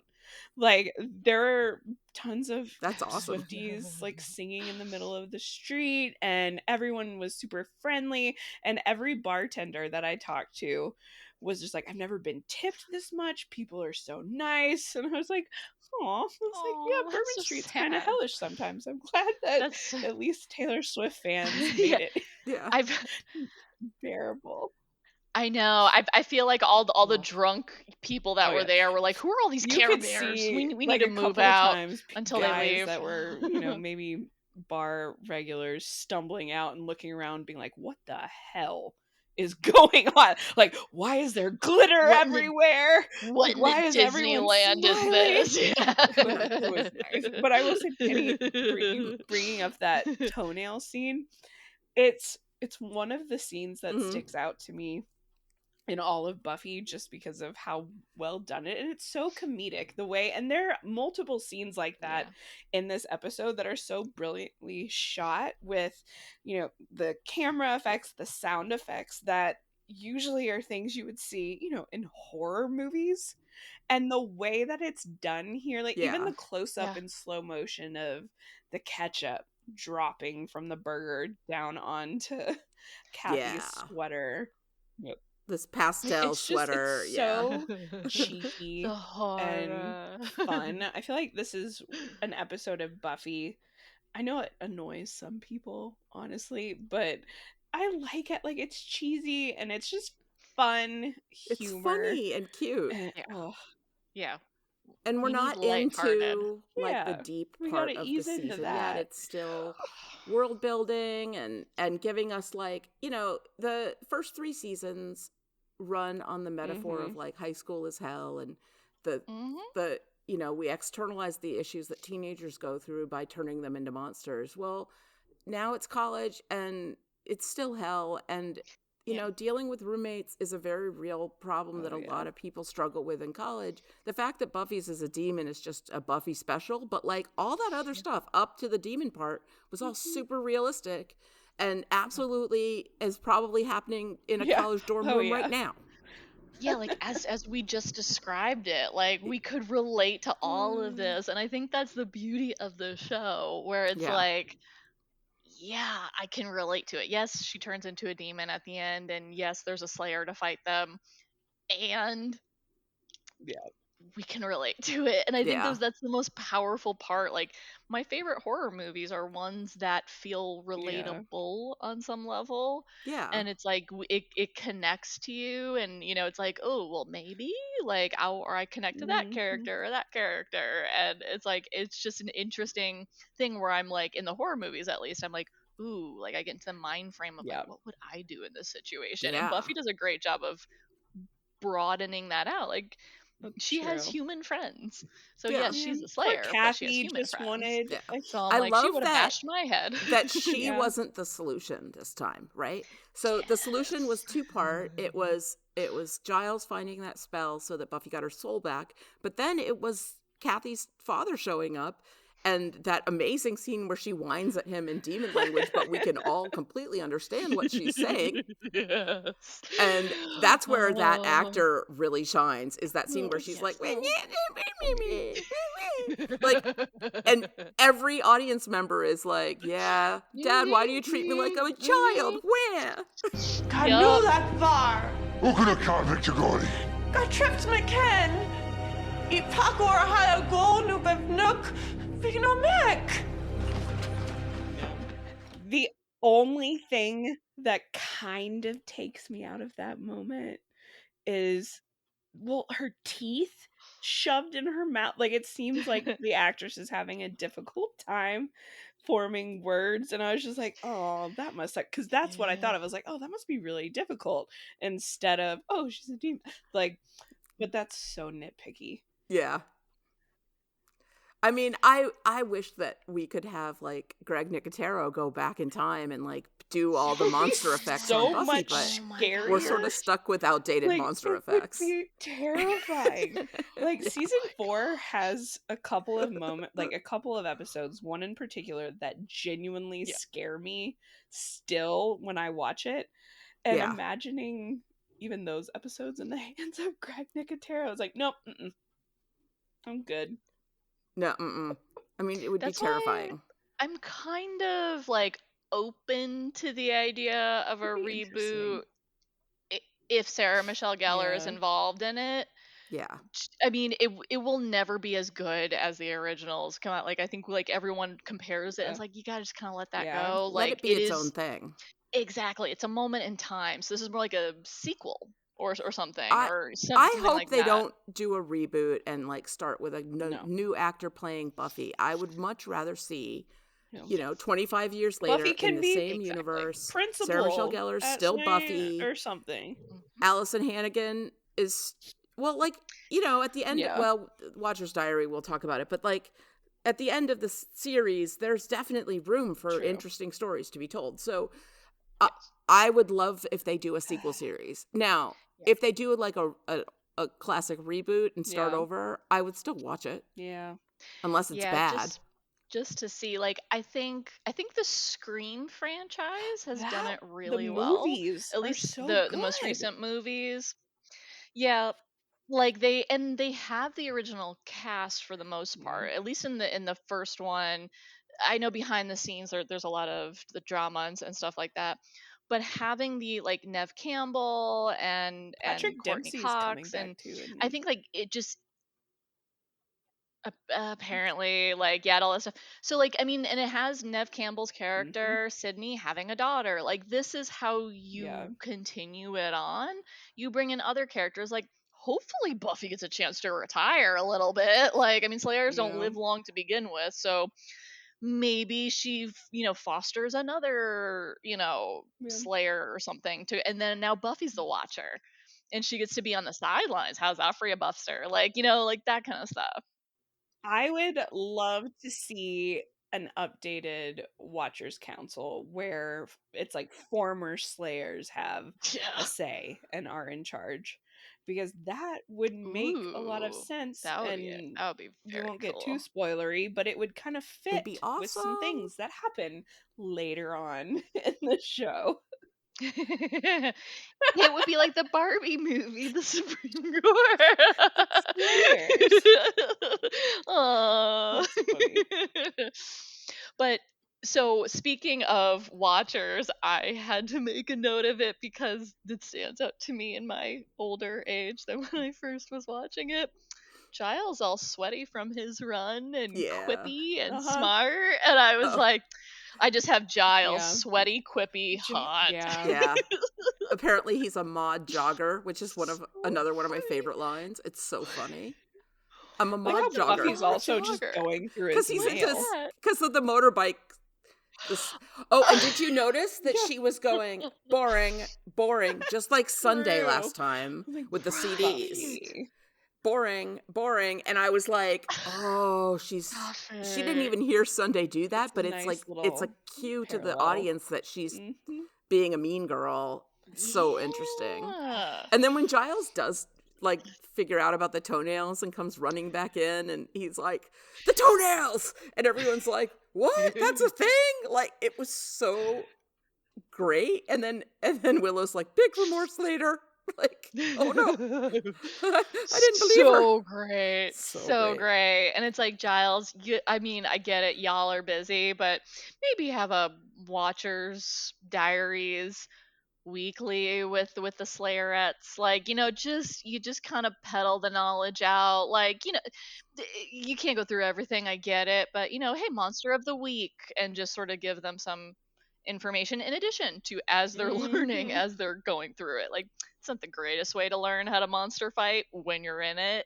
Yeah. Maybe prep them a little bit too might be nice. I didn't understand maybe. why they all were acting Maybe. as if, or thought she was possessed by this demon. I was just like, guys, she's acting Yeah. great. I mean, I guess they have a high opinion of her. They're like, she must be possessed. There's no other reason she would be acting this way. Especially when Buffy finally tells Willow that she has to kill Kathy. I'm like, guys, red flag. That's bad. Like, now you can freak out. Now's the time to freak but out. They should have come up with a better plan. Yeah, like that's a little too far. And it's like she's never been a mean girl. I'm At like, her. Buffy was Yeah. Cordelia. She even says it. Yeah. I Yeah. was you before I she- became a Slayer. And Like, she's she gone has it through in her. mean phases in the course of the show. There's been times when she's been mean. So it's not completely out of character. I do have a clip, of course. Buffy, this has to stop. I mean, I get it. I have a sucky roomie too, but you just have to deal. You're right. I've been thinking a lot about this, and it's clear to me now. Good. That's better. Kathy's evil. I'm an evil fighter. It's simple. I'm gonna have to kill her. So simple. Of course. Just, Willow was like, see, I knew you could do it. I'm like, nope. Mm-mm. Yeah. Nope. Nope. She's gonna kill her. No, that's not, that's not where I thought this was gonna go, reasonable person. I love that you have that clip, because that was hilarious. It's so funny. The way she's like, you're right. Yep. Mm-hmm. Yeah. So good. Small detail, at one point when Oz is walking on the path, we see 3 army guys walking in the background in the other direction. I never caught that before this time that I watched the show. I did not. It's so funny. My brain goes to immediately, wow, this show really wants to keep honing on Xander's one skill, and then I realized I was like, oh okay, yeah, yeah. Well, and he walks past some mysterious strangers. Yeah. That he makes prolonged. Oh, that's right. Oz makes eye contact with a woman, and she makes eye contact back with him, and more to come. Yep. Which made me more angry at JW. La la la. La la la La la la la la. And Because like Oz all is of us so just oddly sweet in stare this at strangers, episode. right? Yeah. Nice little 90s moment was Willow using a payphone in the hallway of the dorm to call Giles. That was cute. The last time I used a payphone was in the Newark airport in 2008. And there were That's like so specific. Well, because I remember I was specific. stuck. It was snowing. I was coming back from study abroad, and my roommate and I both missed our connecting flights because our original flight was delayed like 9 hours out of Rome. And I had, my cell phone for Italy. I didn't take my regular phone with me. I don't know why, but I had like a flip phone for Italy, and I was trying to call my parents, and so I had to like go around asking people for quarters to use humiliating. the payphone. And I was like, oh my gosh, but that's why it sticks out so much.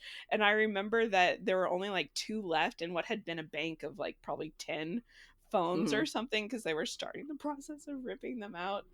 Oh gosh, you don't see them very often. I saw one in Hawaii 2 years ago, and my friend picked Holy it up moly. and went, hello, 1997.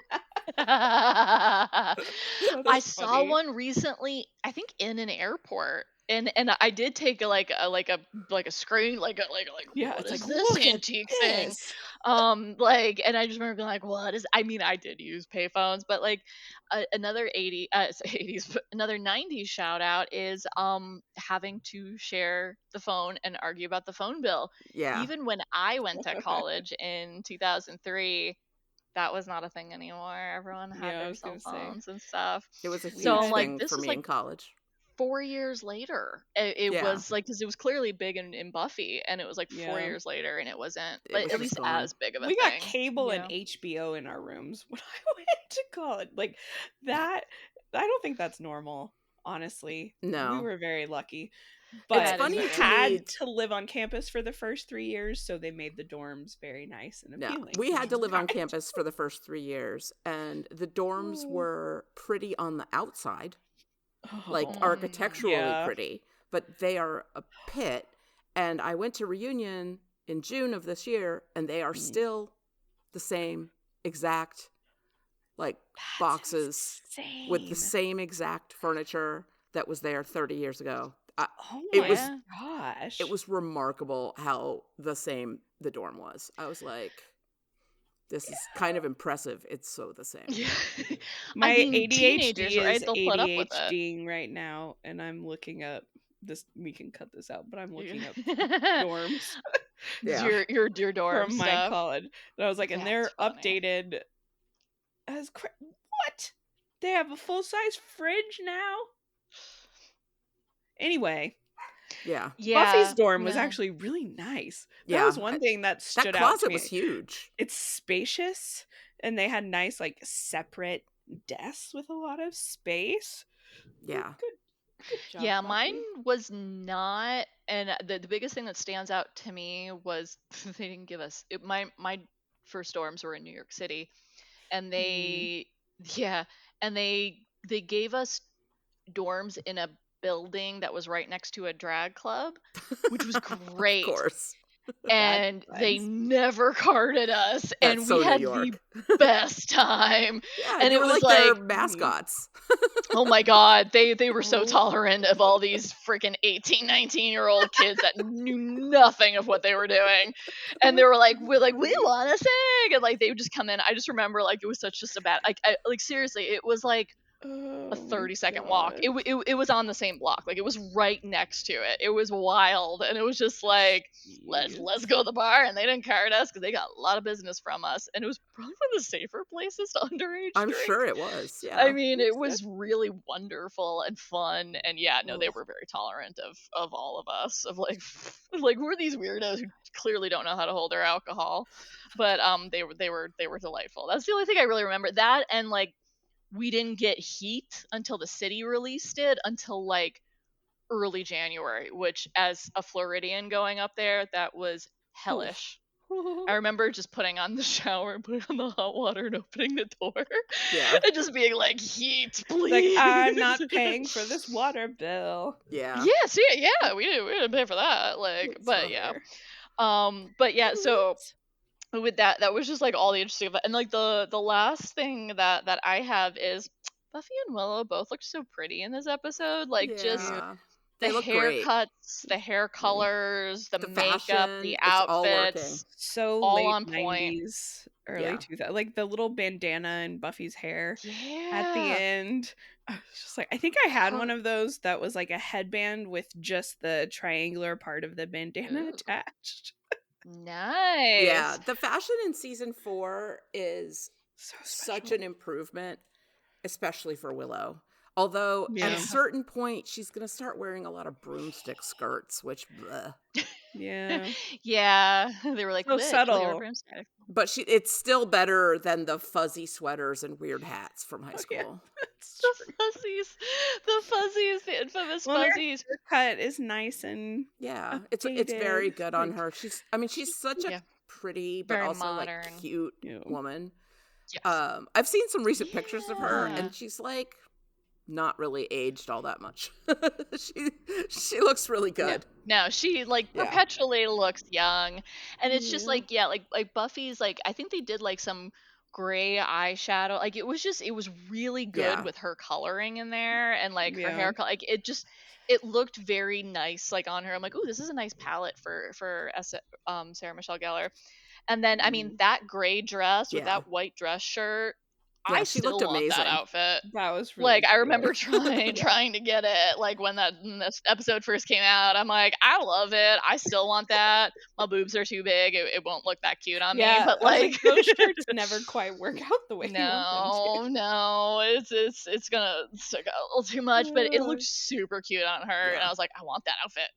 But yeah, that was all that I had in there because I just thought it was a very funny episode and very very interesting.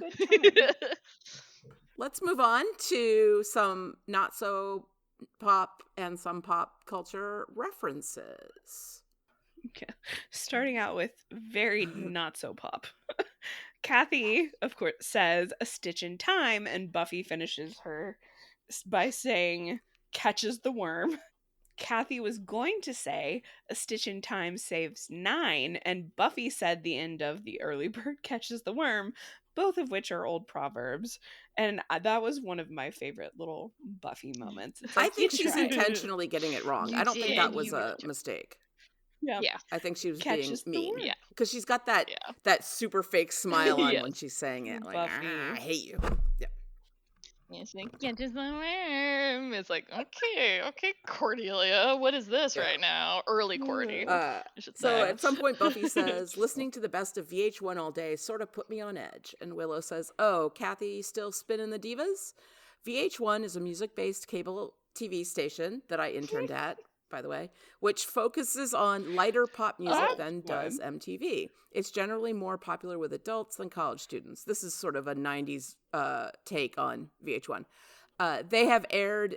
They, at the time, were airing 2 specials, like, constantly in rotation on VH1 called Divas Live in 98 and 99, featuring artists like Celine Dion, Gloria Estefan, Cher, and Whitney Houston. That was big. Like, VH1 Divas was like a thing. I just missed the, what was it, pop-up video? Oh, I loved pop-up video. That was pop-up so much video. fun. And you can see like the people who liked that when they were growing up now did the IMDb stuff on Prime Video where it's like want to see the facts and the trivia. Yeah. Okay, I see like I related a little too much to Kathy in this episode. I used to love Divas Live. Little 13, 14, 15-year-old people would watch it. It's great I music. love The Celine problem Dion. is when it's all the time. Yeah. Yes. For me. Yes. very much so. Yes. Very, I very would much drive so. people crazy. I play the same. I get stuck on a song and I play it over and know. over and over. Yeah. Yeah. I mean, but they have headphones for it, so it's like I used to play it This on my is CD true. player. Yeah. Kathy just didn't want to use headphones. No, which is Maybe also demons don't very have like headphones. college. Yeah. Very, very college. So Buffy said, I bet before too long she'll be trip hopping all over the place. Trip hop is in the same family as techno and electronica music, though described as having a drastically slower tempo than techno. Favorite artists of trip hop fans include Portishead and Massive Attack. I've heard of none of this before. Oh, I 100% know these artists. Okay. Nice. That's why you're cooler than us. I know. I was gonna say, I'm like, Penny's the cool one in this group. I'm old. Oh, Kara and I are like Celine Dion, and you're like, trip hop. You plebeians. At that time in my life, I was discovering Radiohead. Nice. But I was really also into Jewel. So, you know, grain of salt. Jewel, that was my first ever CD that I bought with my own money. Aw, cute. That was fun. My I wore the crap out of that.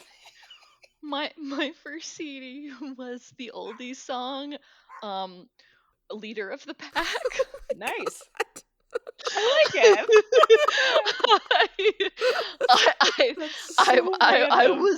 I was the youngest little old woman that was buying CDs. That's so cute. Like I listened to like what my dad listened to until I was like 13. Yeah. I had a good mix. I will say I'm grateful that I at least branched out. But they're still classic rock. Anyway, that's a tangent. Yeah. Next, Giles, when he says, a friend of mine recently acquired an original Gutenberg demonography.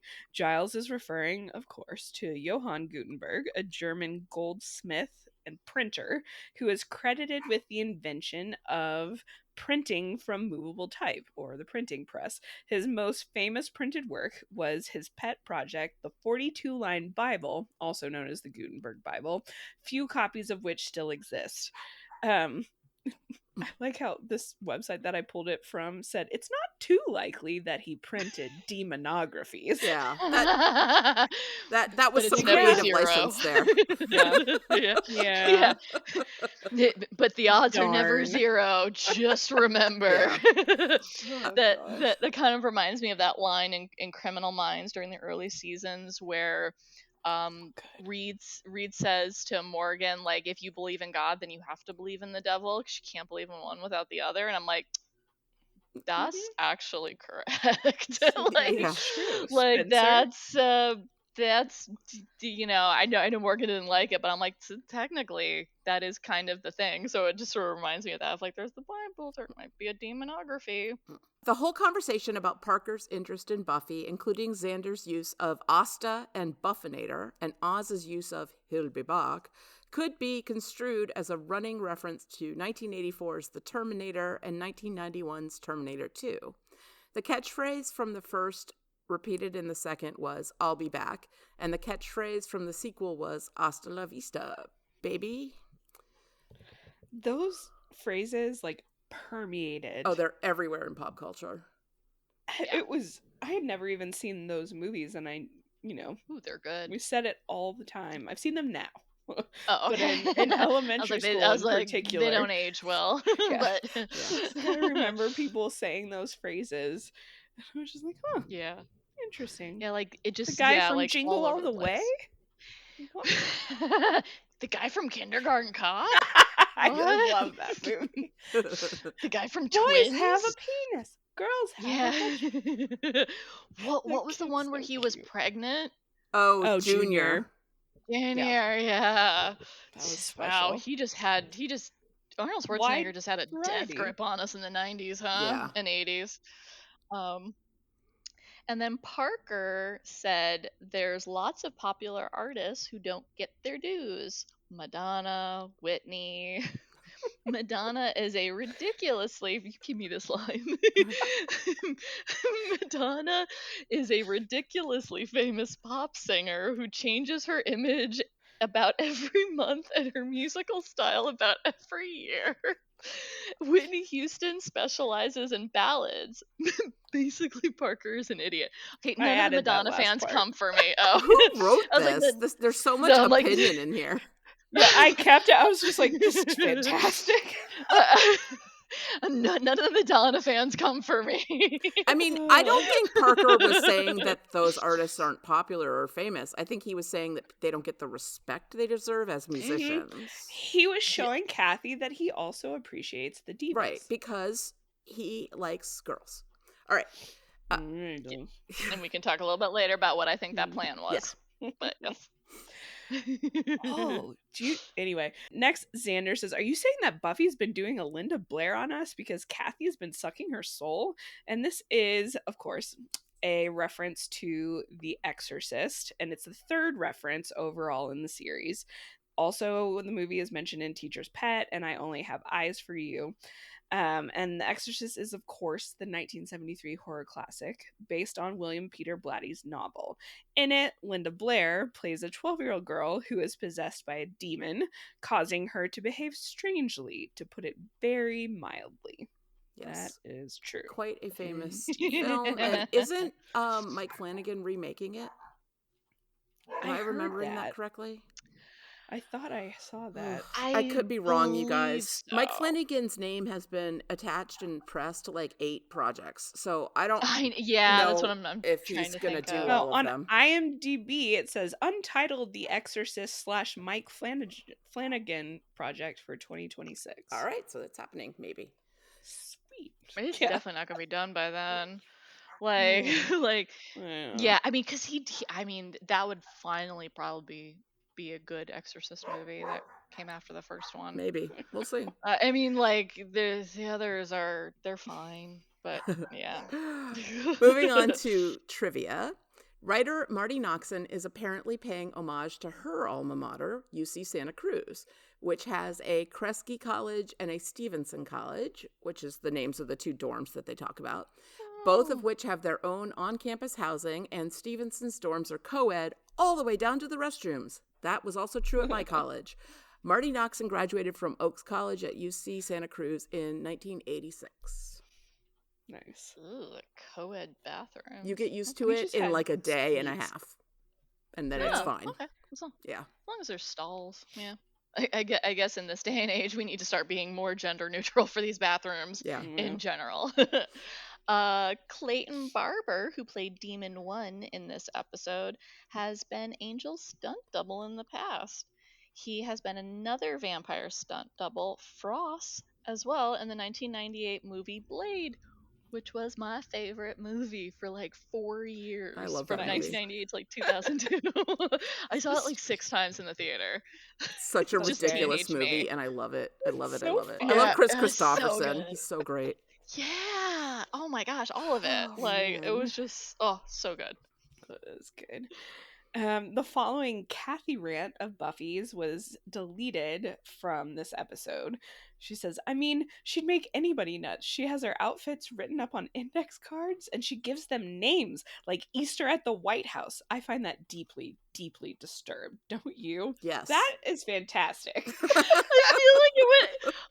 that would make me laugh. Like, I'm like, what's this outfit called? What's this one's name? Yeah. Sounds like I feel Easter at the White House. I'm going to start naming my outfits. I love good. it. This one will be I know. called Right? Painting at Home All Day.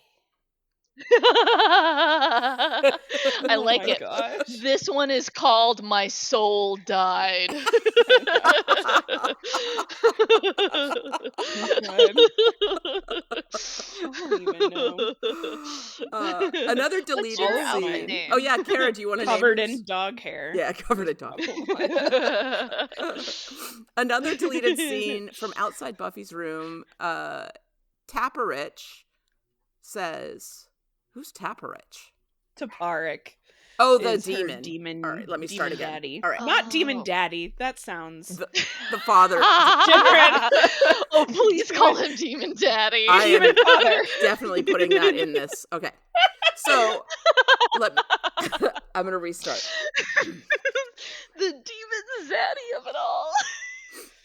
He is tall. Yeah. Fake tan. Authoritative. Okay. Anyway. Are you guys done laughing? All right. Yes.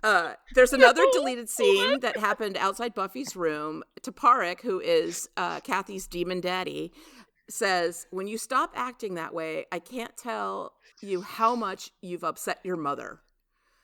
Xander and Oz arrive. Xander presses his ear to the door, and Xander says, "I only hear talking. Maybe we got here in time." And then Kathy says, "You never let me do anything." I like the "you don't know how much you've upset your mother" line, because the fact that there's a father-daughter relationship is already funny, and then bringing in the mothers, like, the whole thing is funny about the demons. And the guilt. What will we say to your mother? Oh my gosh, relatable. While Kathy plays Cher's Believe over and over in the original script, the song was Mariah Carey's Butterfly. Okay, I also remember like that song. Yeah. It's for me, apparently my taste in music in the 90s skewed very much older than my actual age, but it was something that was played a lot. I think Believe is so iconic. I'm glad that that's what they ended up using. Yeah. Right. I used to drive my family crazy by imitating Cher, specifically with this song. Oh God. I will say it was. I feel like pretty you have good. to do it now. Nope. It must have been annoying. I have not had any alcohol, therefore that is not happening. But I remember like distinctly being in the pool and be like, "Do you want to hear it again? Do you want to hear me do it again?" My mom was like, "Okay, sweetie." Oh, your parents love you so much. Yes, they do. I was very lucky. Do We had a bay it. window that had curtains, and that was my stage that they had to watch.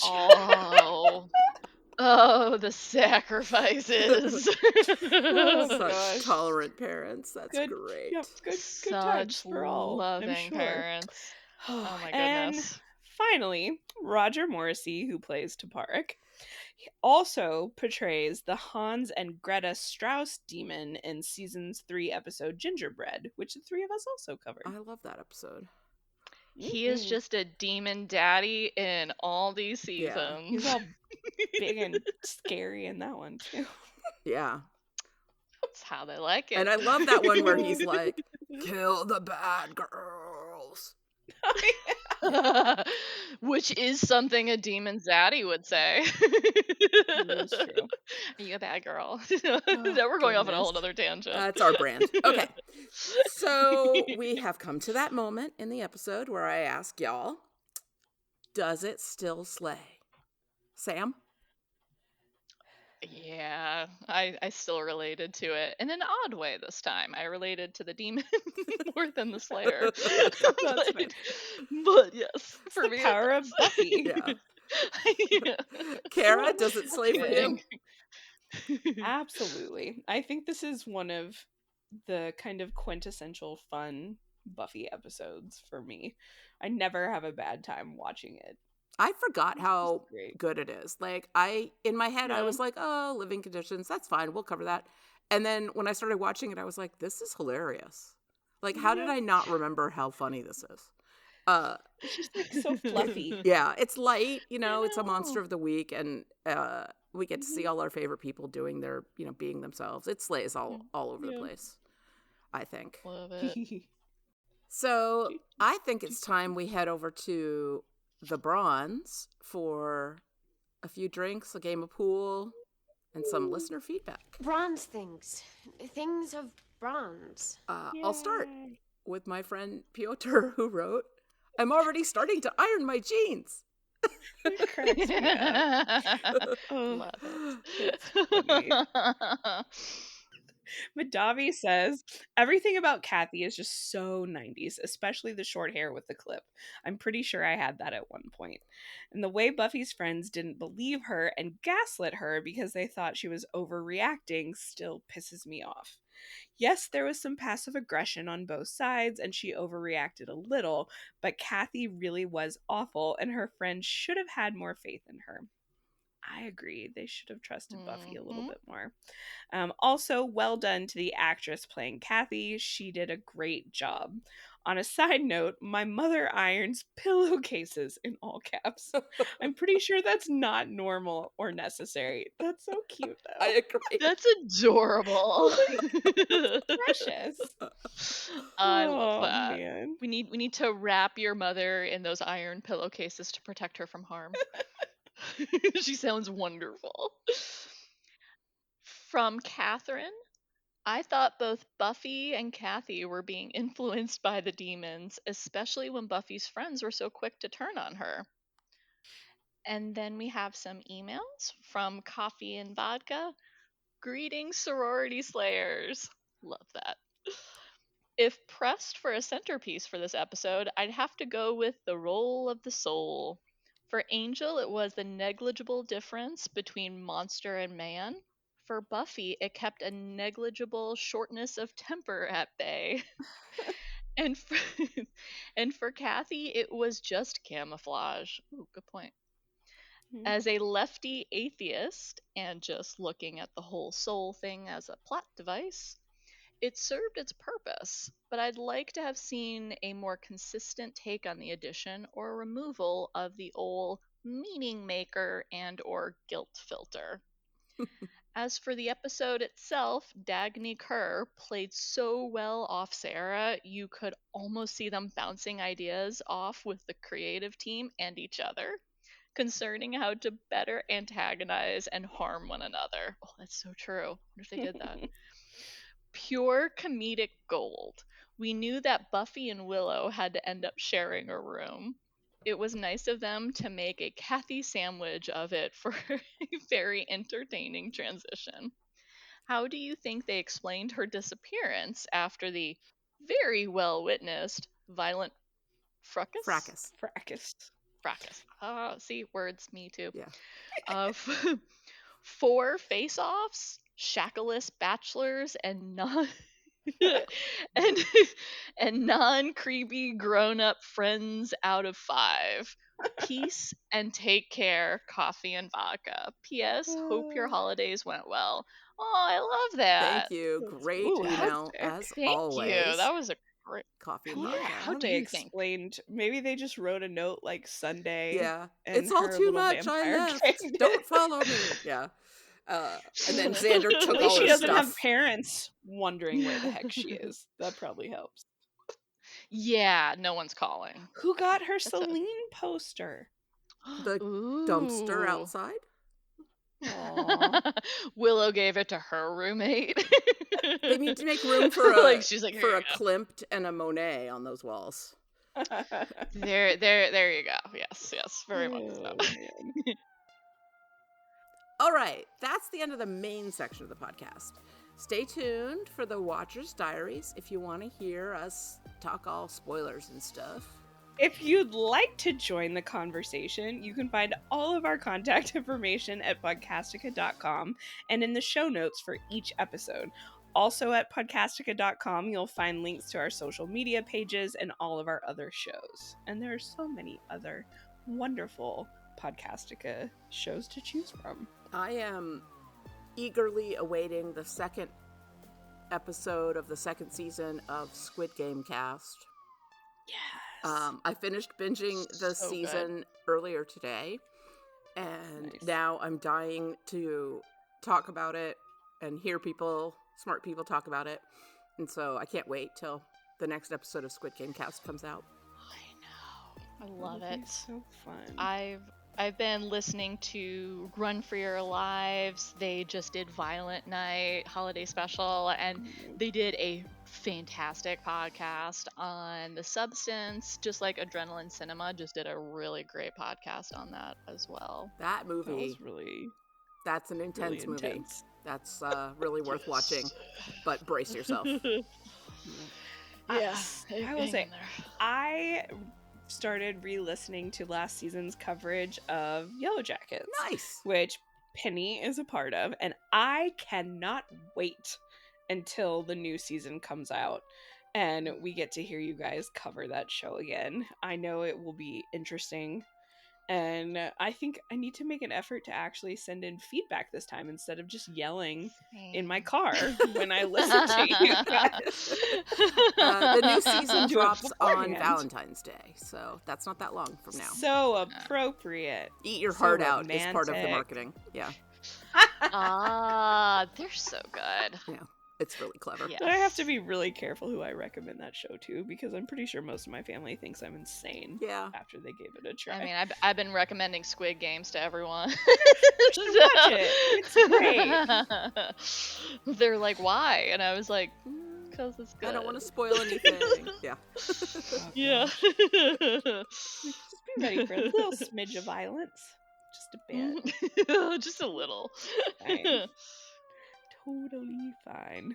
And of course, as always, if you like what we do, give us a 5-star rating if you feel so inclined, a review, or a like, follow, and subscribe to our podcast. Next time, we'll be covering Angel, Season 1, Episode 2, Lonely Hearts. Thanks, everyone, and... Well, I would, but it's not just me in danger from Kathy. Look. Toenails? Evil toenails. I took them off the floor last night when she was in the bathroom. She thought I was asleep. Good thinking, because in the middle of the night, those toenails could have attacked you and left little half-moon marks all over your body. All right. That is the end of the no spoiler section. If you want to avoid the spoilers, stop listening like right now. We'll give you a couple seconds to get your phone or whatever and turn it off. All right. You had enough time. Time for the Watcher's Diaries. It's too bad we can't sneak a look at the Watcher Diaries. I'm sure it's full of fun facts to know and tell. Yeah. That's too bad. That stuff is private. Also, Giles keeps them in his office, in his personal files. Most importantly, it would be wrong. I hate Parker. Gosh. Okay. I know. Oh my god, I know. I audibly hissed when Parker came on my screen and then when Veruca came on my screen. I forgot she made an appearance at the end of this episode, and I was like, of course they have to show Oz being like all super sweet Oz, best boyfriend, offering to go hang out with Willow's bestie and support her because Willow can't. He's so sweet. And then I'm just like, and then it all comes crashing down. Stupid Veruca. Well, you heard, like, I don't know how much this is like super validated, but so Seth Green had to leave the show. Like his movie career was taking Right? off. He had just been in Powers. Austin Powers. Yeah, like he and like the movie Evil Hands, I think, was also something he did around this time. But I think that was him. I could be completely wrong. Devon Sawa, the one with Devon Sawa, Idle Hands. Yeah, Idle Hands. Yeah, was he in that one? loved I could have Devon sworn he Sawa. was, but I could remember be totally when wrong. it was Can't Hardly Wait. That was great too. Oh yeah. It was around Yeah, so this like time. his anyway movies. Yeah, like his movie career was like taking off. So allegedly he told the writers in JW like, like I'm going to need less screen time on, or you can write me off the show and maybe I'll come back later. And they got all like butthurt about it. And then they wrote in this storyline which led to him leaving the show. And it was because it's like there's credibility to it because nothing about Oz's character, his thing with Veruca, none of it makes sense whatsoever. That's not Oz. Yeah. So it makes sense that they like wanted to make the audience hate Oz before they wrote him off the show, which is a dig at the actor because they get invested in their characters. And it was just like, that actually makes sense, even though it's a rumor, but it makes sense because it's such a left field. Get it, and we'll talk more about it obviously once the storyline really starts to pick up. But I could see a storyline like this making sense in high school when he originally starts to experience those changes. And there's kind of like this temptation because there's this attractive girl and these other people that are dealing with it and embrace like the wolfiness or whatever. But now when he's so well established, like it irks me. But I don't like Veruca. I usually skip any big episode involving her when I do watches. So I think that actor does a really good job. I think the Veruca character is kind of interesting and raises some interesting issues. I just wish that they had followed up on it with more about living as a werewolf. Like, it's interesting. I'd like to know more about that. That would have been interesting. But like, show us why Oz was so drawn to this. Show us like what are some of the consequences maybe that he didn't think through. Like, they could have done a lot that would have made it a little bit more tolerable. But at the same time, I also understand that not having perfect relationships is not interesting TV. There's a reason there's that whole will they won't they trope. But I don't like the way they did it because Oz was so sweet and considerate and he just crushes Willow. Yeah, well, it's also like I think it's the infidelity part of it, and I get it. They were in their werewolf forms and stuff like that. It's just that is so, and they've like nothing about that. Like I don't like. It's interesting when we're talking about this. I think the actress is great too, and I think the storyline had potential. I don't like what it brings out in Oz because it's like that's not how our Oz would react. But breaking Willow's heart. I'll always be grateful for the episode Something Blue that comes out of. Oh yeah, that it's one of the funniest episodes of the show ever. So I mean, they really rebounded. I watch that one sometimes randomly if I need just like that and Tabula Rasa. Tabula Rasa is similarly hilarious. Tabula Rasa. So, oh my goodness, that's probably one of my Can't wait. favorites. Yeah. It'll be a while. I but can't wait till can't James wait. Marsters is full cast Yeah. again. Well, we will Marston. get to see him next time. He's Soon. coming. I'm so He's excited. just so funny. He's is. just He's really delightful. like so charismatic. Oh, Yeah, like his character.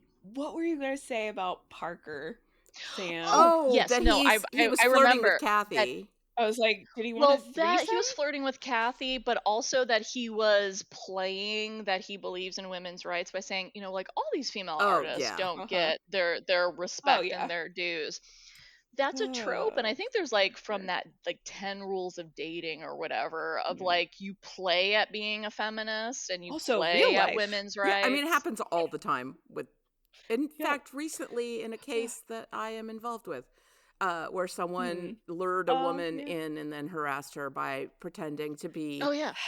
enlightened, and it happens a lot. Or I also married think that Parker is just like he collects women, right? So he's like, Yeah. oh, Buffy's not here, I'll flirt with this girl. Because eventually I'm Yeah. gonna want to sleep with her too. Like I sleep with. I mean, like, clearly he's good at it. yeah, he picks up woman after that's- woman after woman, and I mean, there were a lot of guys I knew like this in college, and the college I went to had a very uneven population of women to men, and so player type guys like this had a pretty easy time of it, especially with freshmen. When the new classes would come in, there was always a bunch of like junior and senior dudes who would like scope them out and like prey on them. And there was always a bunch of junior or senior women who would go around being like, that guy's preying on you. Be careful. Yeah. Which is awesome. And then if like it's that like solidarity. some of my roommates, they'd be like, she's just jealous. It's like, no. No. I don't think that's what's happening. No, like yeah, there's something really predatory about that, and like having like so that it was so rampant that like the older students would be like protecting the women. And I think there's a lot of iterations of that. Like, are you dating the same guy? And I know that that's a Facebook group and now an app that's all over the place. Those are and wild. Dear Lord, Yeah. Dear Lord, like I mean, guys, shape up. Like I mean, like these are like heinous, like criminal stuff happening on, especially and it's like, in the oil goodness, field. we're we have a talking lot to of each other. people that go back and forth between like our area in Dallas and Houston. There are people that have families, in two different places. And that happens all the time. I'm a lurker in those groups, I will say. And yeah, well, I mean, now I post in them. Sometimes they need family lawyers. Okay. Yeah. Oh yeah. Oh, I do it for like, the tea. Yeah, well, that too. But like with Parker, and be like, if he wasn't such a manipulative little toenails.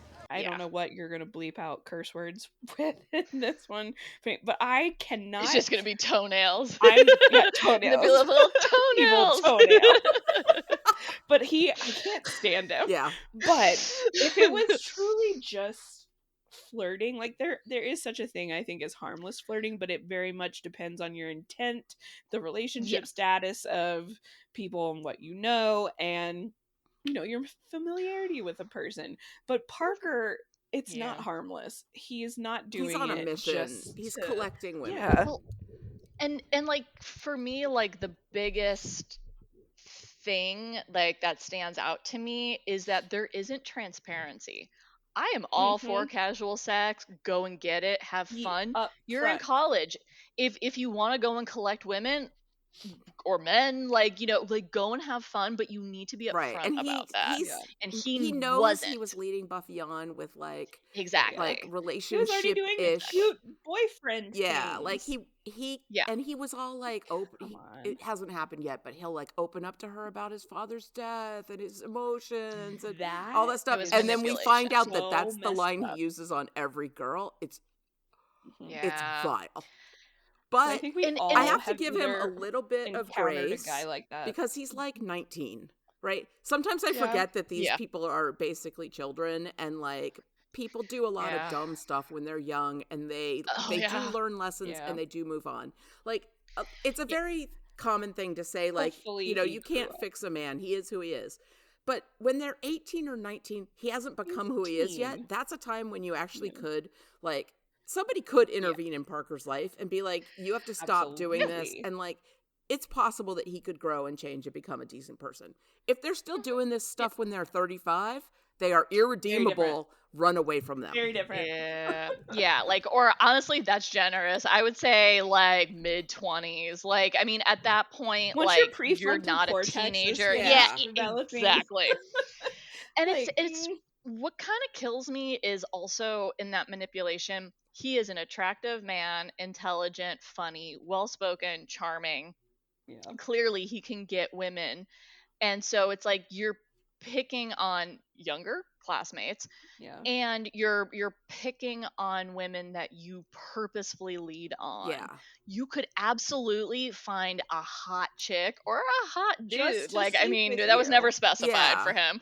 I get a feeling the way he treats women, it's like, do you like not like women? Like, I mean, like, think for him, it's okay. It's the conquest. He likes tricking them. That's part of it for him. Yeah, which is like, that's the sick part, and it's a like, documented you could get thing anyone. that there are men who their thrill is tricking women into thinking they're going to be their boyfriend and then ghosting them. That specific dynamic is the thing they like even more than the sex. It's about they want to the know tricking. They don't want a woman who wants casual sex because they think those women are whores. They want a girlfriend type woman, but they want to have casual sex with her. It's disgusting. Madonna whore. It's misogynistic. And it's really hard to detect. If you're the girl who some cute boy is being open and vulnerable with you, you think you're really connecting with him. It's not your fault if you fall future for that. faking. Yeah. No. It's never your fault if you fall for it. Absolutely not. These guys do this on purpose, and some women too. Like, I'm gonna put that out there.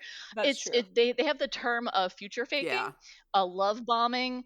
Yeah, this shouldn't be happening so quickly, and I get it. Like you said, Penny, like, they're like 18, 19 years old. Like, I mean, like, we don't know any better, but like, I feel like, you kind of need your early 20s, mid 20s to get your heart broken a couple of times, everyone, so that you kind of learn this stuff where it's like, it's a little weird. Not that it's ever your fault if they perfect their predation and like have that in adulthood. Like, it's just, I think women can become more savvy to it because guys like that don't have a lot of emotional intelligence. That's why they, like, one of the reasons it's a why they game to like them. they like younger and younger women, because they get to the women before they have learned life lessons and they're able to trick them better. And they tell themselves, they say all these things like, she's really mature for her age, or you don't understand, we have a lot in common. And it's just all a game. Yeah, it's really like, I know there's exceptions and there's always going to be exceptions to it. I really do think like the older, especially heterosexual and bisexual women get, you pick up on the red flags and you believe it. Yeah. And so it's like, it's harder to know someone who knows what that looks like. If anything, like, I've I gone was too far in the other direction. Like, I am way too cynical at this point where it's just like, you know what? I'm very happy by myself. I don't want to date you unless you enhance my time. I think that's how love it being needs on to my be. own. I mean, well, I think we're seeing like a worldwide movement by heterosexual women, and there's a movement. lot of backlash coming because the response to women being like, men are not treating us well enough, we'd rather be single than be with a guy who treats us badly. And the response from these men who are not good enough has very largely been, how dare you have standards?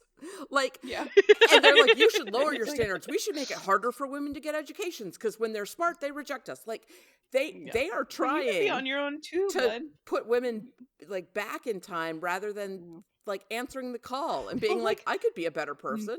Like, no. The childless cat lady insult is hilarious to me because it's like, you're basically saying you'd rather spend time with cats than men. Yeah.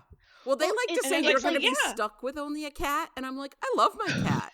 It's like, I know. Great. Well, it's just like don't threaten me with a cisgendered good time. heterosexual men will do anything except go to therapy. Yeah, no. Like, it's like, it's not a genius thing. Like, just men who have emotional intelligence and go to therapy. Yes, of It's so course. refreshing. It's such a It's delightful is. and wonderful, and it's like, I mean, like the baseline is in the trash can at this time. Like, what? Yeah. You deigned it to work on yourself. But yeah, it's this wild thing. Like, we don't want the Parkers, we want the Oz's. Yeah. Yeah. Minus the Veruca storyline, which I That stand part, by. I think it's stupid. Yeah. not so But much. like, he's funny, and he's always had emotional intelligence, even as a Yeah. teenager. And like, we don't want that. Honestly, we don't even want the Angels or the Spikes as much as those fictional characters are appealing. We just I want want them the very Giles. Yeah, I want briefly Giles. Yeah. for like an evening. Yeah, I would very Yeah. much enjoy a Lost Weekend with Spike. That'd be great. Yeah, that would be fun. Yes. But Giles I is think great. that he is somebody that you could be like, so this is just till Monday, right? And he'd be like, Yeah. Yeah, right. exactly. And then like Exactly. everybody would be fine with that. Like he'd be a perfect totally vacation cool. Yeah. boyfriend. Like let's be together Yes. while we're And both in he Italy, may or may not and then kill I'll you. see you later. Yeah. Yeah. But that's the thing. Yeah. As long as you are upfront and it's two consenting adults, Yeah, fine. you're clear Go about for it. It's you're the trick. great. It's the trickery Do what that's you gross. want. It's not like Yeah. Yeah. I don't have a problem with casual sex. That's fine. Yeah. But like you said, it's the dishonesty. It's the trickery, and then after that, he's like mean and demeaning about it. Yeah. Yes. Which He's I will very say- cold, Unforgivable. Like, Riley is Yes, not awful. my favorite boyfriend or person, but I think he serves a purpose in Buffy's character development. But when he punches Parker, I think the whole Buffy audience was like, "Oh, we like him now." Yep. Like, it's like, finally. thank goodness. Yeah. That was Well, I very mean- smart to have him. Yeah. it's especially I works because recently- Riley is like, "I can't believe I punched that guy." So you don't get the sense Yeah. that Riley is like a randomly violent person. You're like, "Whoa, He's a good Yes. guy. he was very motivated." There's Yeah. like Which there is wasn't also- a toxic masculinity until later. But that's so but, like- attractive. That's I have a problem.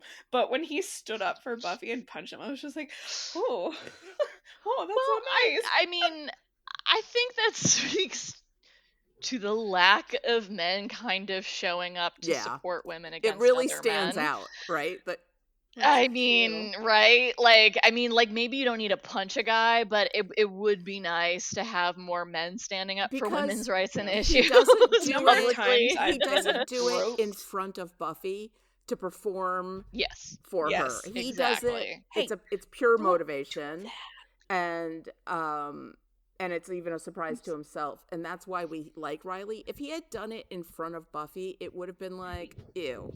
Yeah, it would have had it would have had a different flavor. I mean, it's just sort of that thing of like Buffy's so strong Yeah. too, and she has all these, really like physically strong. And here's a guy who hurt her, so another guy's was like, that's not who we are, dude. Yeah.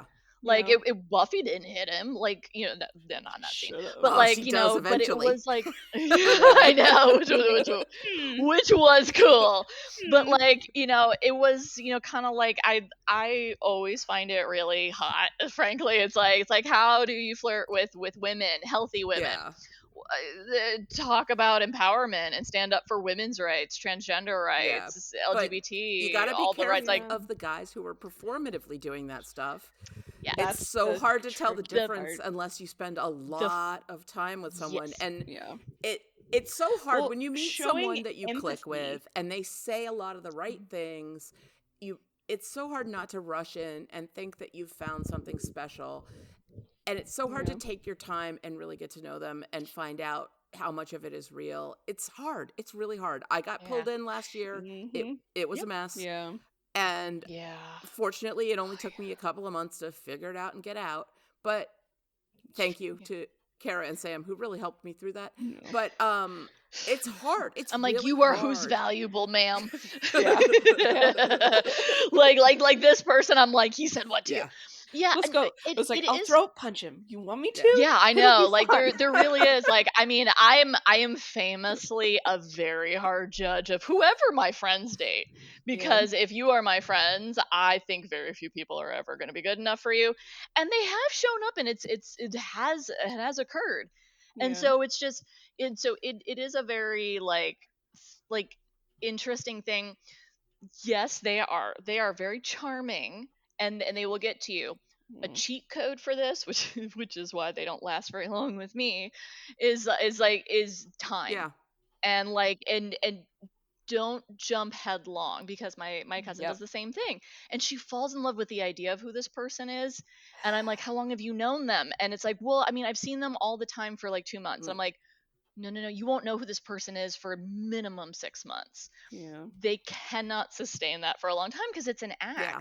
And some people are, we all know the extreme cases. You'll Yeah. start to see flaws. The biggest thing, and all this is advice I learned from my straight male friends who were like the best audience to have, because I'd be like making excuses for the guys I'm dating, and they'd be like, yeah, that's not a thing. Nope, that's not a thing. Because then once you like them, they show you all these values, these virtue signaling, and you're like, oh, this sounds great. I feel great when I'm around them. And then you start to see the little bit of the red flags, and like, let's give them a chance. Women, heterosexual women, worst at this. It's like, talk to members of the LGBTQ plus community. They have a little bit more of a more insight in there. There's a little bit more of a better view, because heterosexual women especially have been very much socialized on how to make excuses for the men that you're dating, that you're like, don't like. It's just not a great thing. But like, yeah, like straight guys will be like, yeah, that's not a thing. That's not a thing. No, that's not a thing. And so it's just sort of working with it of like, oh, these are a lot of red flags. Don't make excuses. Call it out. So many of these guys never make it past the first date with me. Because I'm just like, red flag, red flag, red flag. You're not asking me any questions. That in our drives me text exchange. insane. How hard is it to just carry on a conversation? So many men. But these aren't the Parkers. Yeah, Parker is a good talker. Parker will say it. But I fell for a Parker hard in law school, and it messed me up for a good year. They look great. They look great on paper, right? You're like, everything here should be good. Why isn't it good? And it's like, because there's something wrong with him. Mm-hmm. Oh, there's like, it's rotten underneath. It's like, but like, yeah, it's not asking you any questions. A bunch of women were like, well, why don't you give him a chance? And meanwhile, like, my straight male cousin was like, no, he's not interested in you.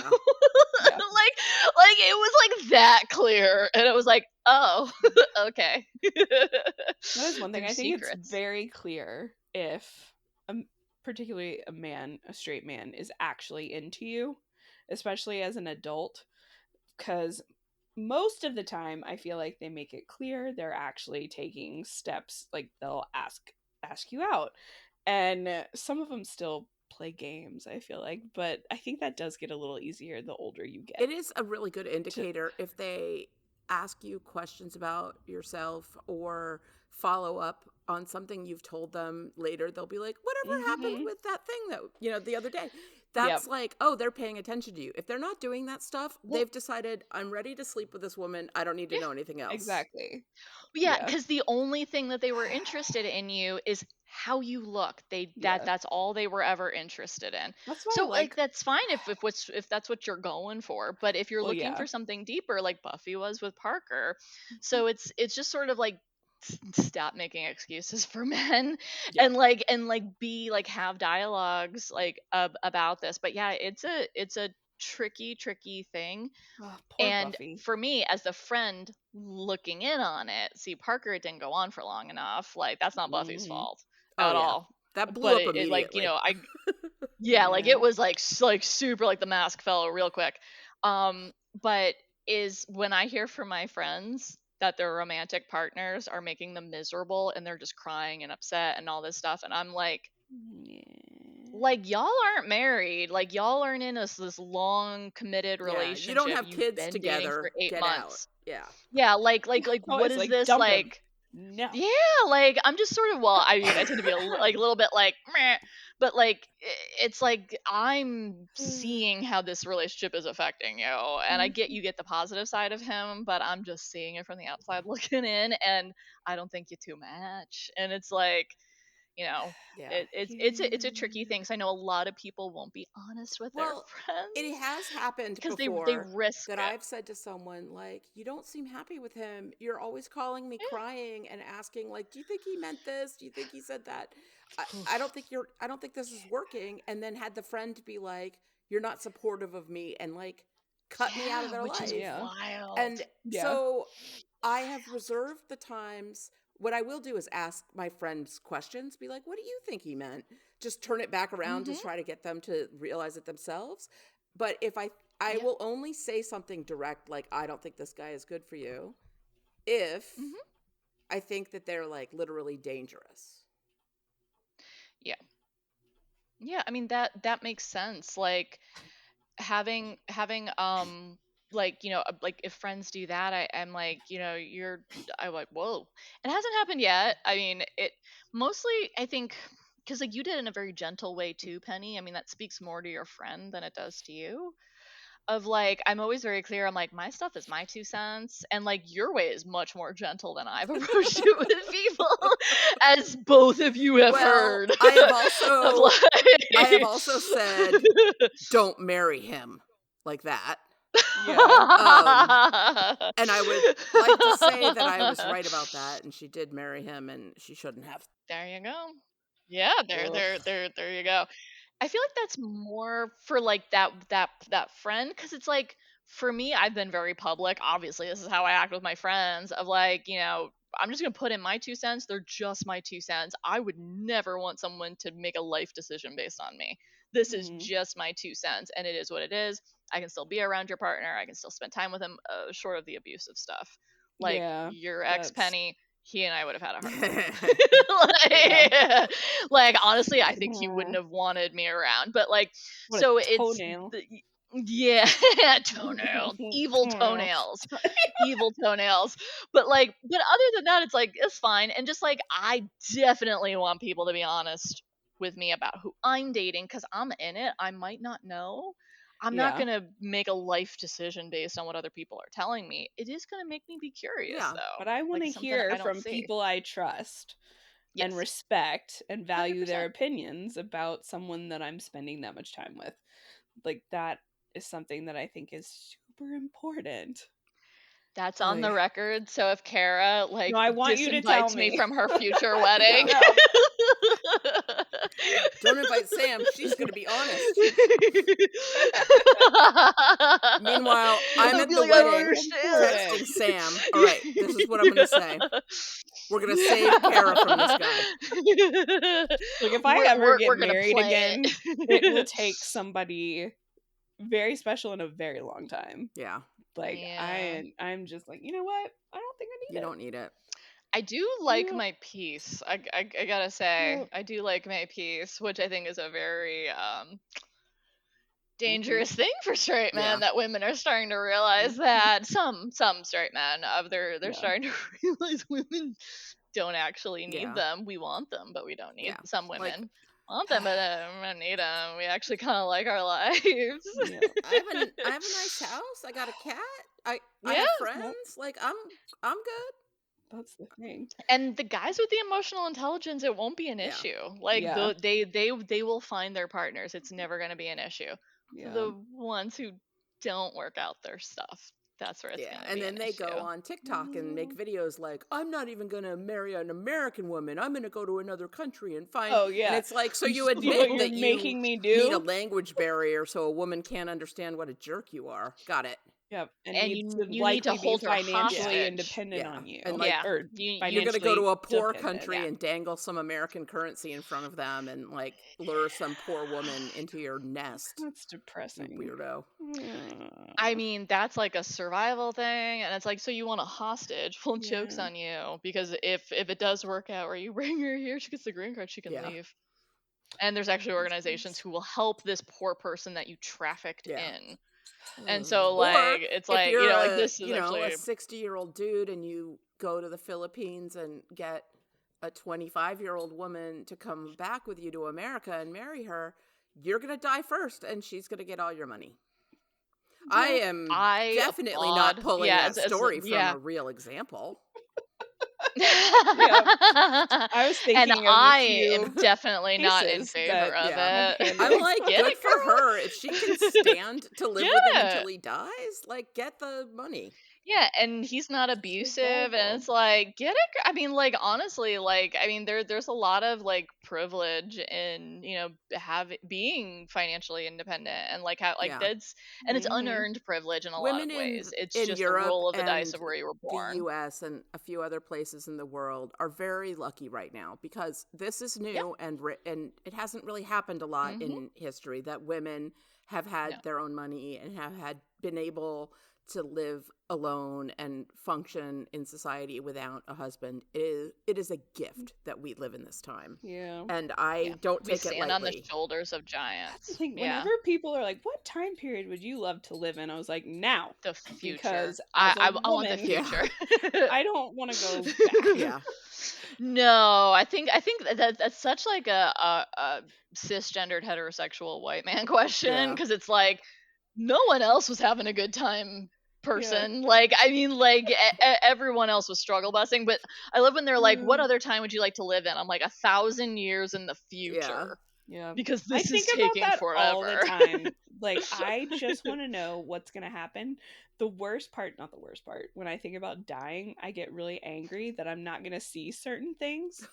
Like, certain developments, or like, what's going to happen? What's it going to be like when the sun finally explodes? Are there still going to be people here? Yeah. Like, crazy. Like, that's billions of years from now. Like, that one. But like, when are we going to have flying cars? Your Is that ever molecules gonna will happen? end up in another person. Are we going to cure cancer? Like, Yeah. So like all the sorts the of yeah, things. the idea of, so in 2025 starts the generation of Generation Beta, which Oh, jeez. there's gonna have to be a cultural shift at these things, but I think that's so funny. But like they're the kids born starting in 2025 to I think 2038. That's Generation Beta. I don't know what comes after that. What's C? I don't know. But like Kappa. yeah, Kappa. That's even that's not great. But like I guess they're just gonna have to do a whole shift with the Greek letters. But they're the people born starting like next year, like, well, I guess in 4 hours essentially, that Oh my gosh, they're that's like it's weird. They're gonna live until the like 2022, like I mean, the 21st, like the 22nd century rather. And they're gonna like AI is gonna be a very large part of their world. Like AI there's gonna scares be the automated cars, and like they're gonna be like, you did podcasting how? Like it's wild. I think about like what kids and grandkids are gonna go through. Like, the whoa, technology just is mind blowing. I can't. Yeah, it's exciting, but I want to at the same time, I don't want to learn any new things. Yeah. No, I'm so tired of entering my personal information into yet another app. I'm like, just I know. It's like, tell me how to do it. I want our alien overlords to land and make the world a better place. Because honestly, at least America's going in a rough spot. they're gonna be like, and take like, me to your leader, and we'll be like, you don't want to. You don't want that. Thank like, you. like, we're gonna be like, so thank you. What are you gonna do? If we please, do? please, please, Are you come. gonna replace him with a pod Please person? come. That would be fine. Yeah, like please come, please come and meet our leader, and then realize you need Or to is take he already over. one of you? He might already be one of you. No, I feel like he's too But stupid. I think he's a lizard person. Oh my gosh, there there was an maybe investigator that's why at they're my office here. that believed in the lizard people. Yeah. Like full blown conspiracy theory. It must That be hard was to be a weird. conspiracy theorist. So much of it is coming true. It's like satire. Well, no, Siri, But like, I'm not talking to you. Siri's like, did you say conspiracies? Yeah. But yeah, like I want the alien overlords to land. I feel like honestly, if they have interstellar travel, they got to know better ways of running things. So like let's do it. I want your medical technology, please. Like, I mean, we feel like what was it? I just saw something online where it says like the first space hotel should be operational in 2 years. Like someone posted, we literally just want Yeah. healthcare. It's like I mean, let's go. Like I am willing to be a servant of the alien overlords if they give us free healthcare. This feels weird. Like it's like you're gonna give us healthy water and food and free healthcare. Why not? We'll help you. That the aliens landed and they were like, "We're gonna fix everything for you," and the humans were like, "Yay, we're saved!" And then secretly they were eating people or something. I don't remember what the secret was. Well, I mean, they were also super hot and led by a woman. They were lizard people in super hot human suits. At this point, I take it. At this point, I take it. Apparently, robots are the next on the dating market for women. But yeah, I mean, like I'll take it. And also led by a female lizard person. I like it. I you know, it's we have they're more progressive in America. Far. This is one of our tangents ever, and I'm loving it. But I think that we have done enough damage here. I'm gonna call it and say that is the complete everyone's stressed end out. of our show. Thanks for listening, and until next time, I'm Penny. I'm Sam. And I'm Kara. Keep slaying. Evil toenails. I'm the evil toenail.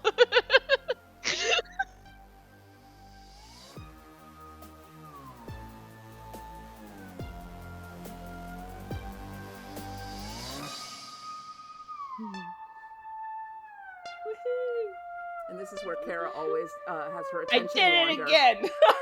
It's a tradition. This time my phone vibrated on my thigh, so I was legitimately just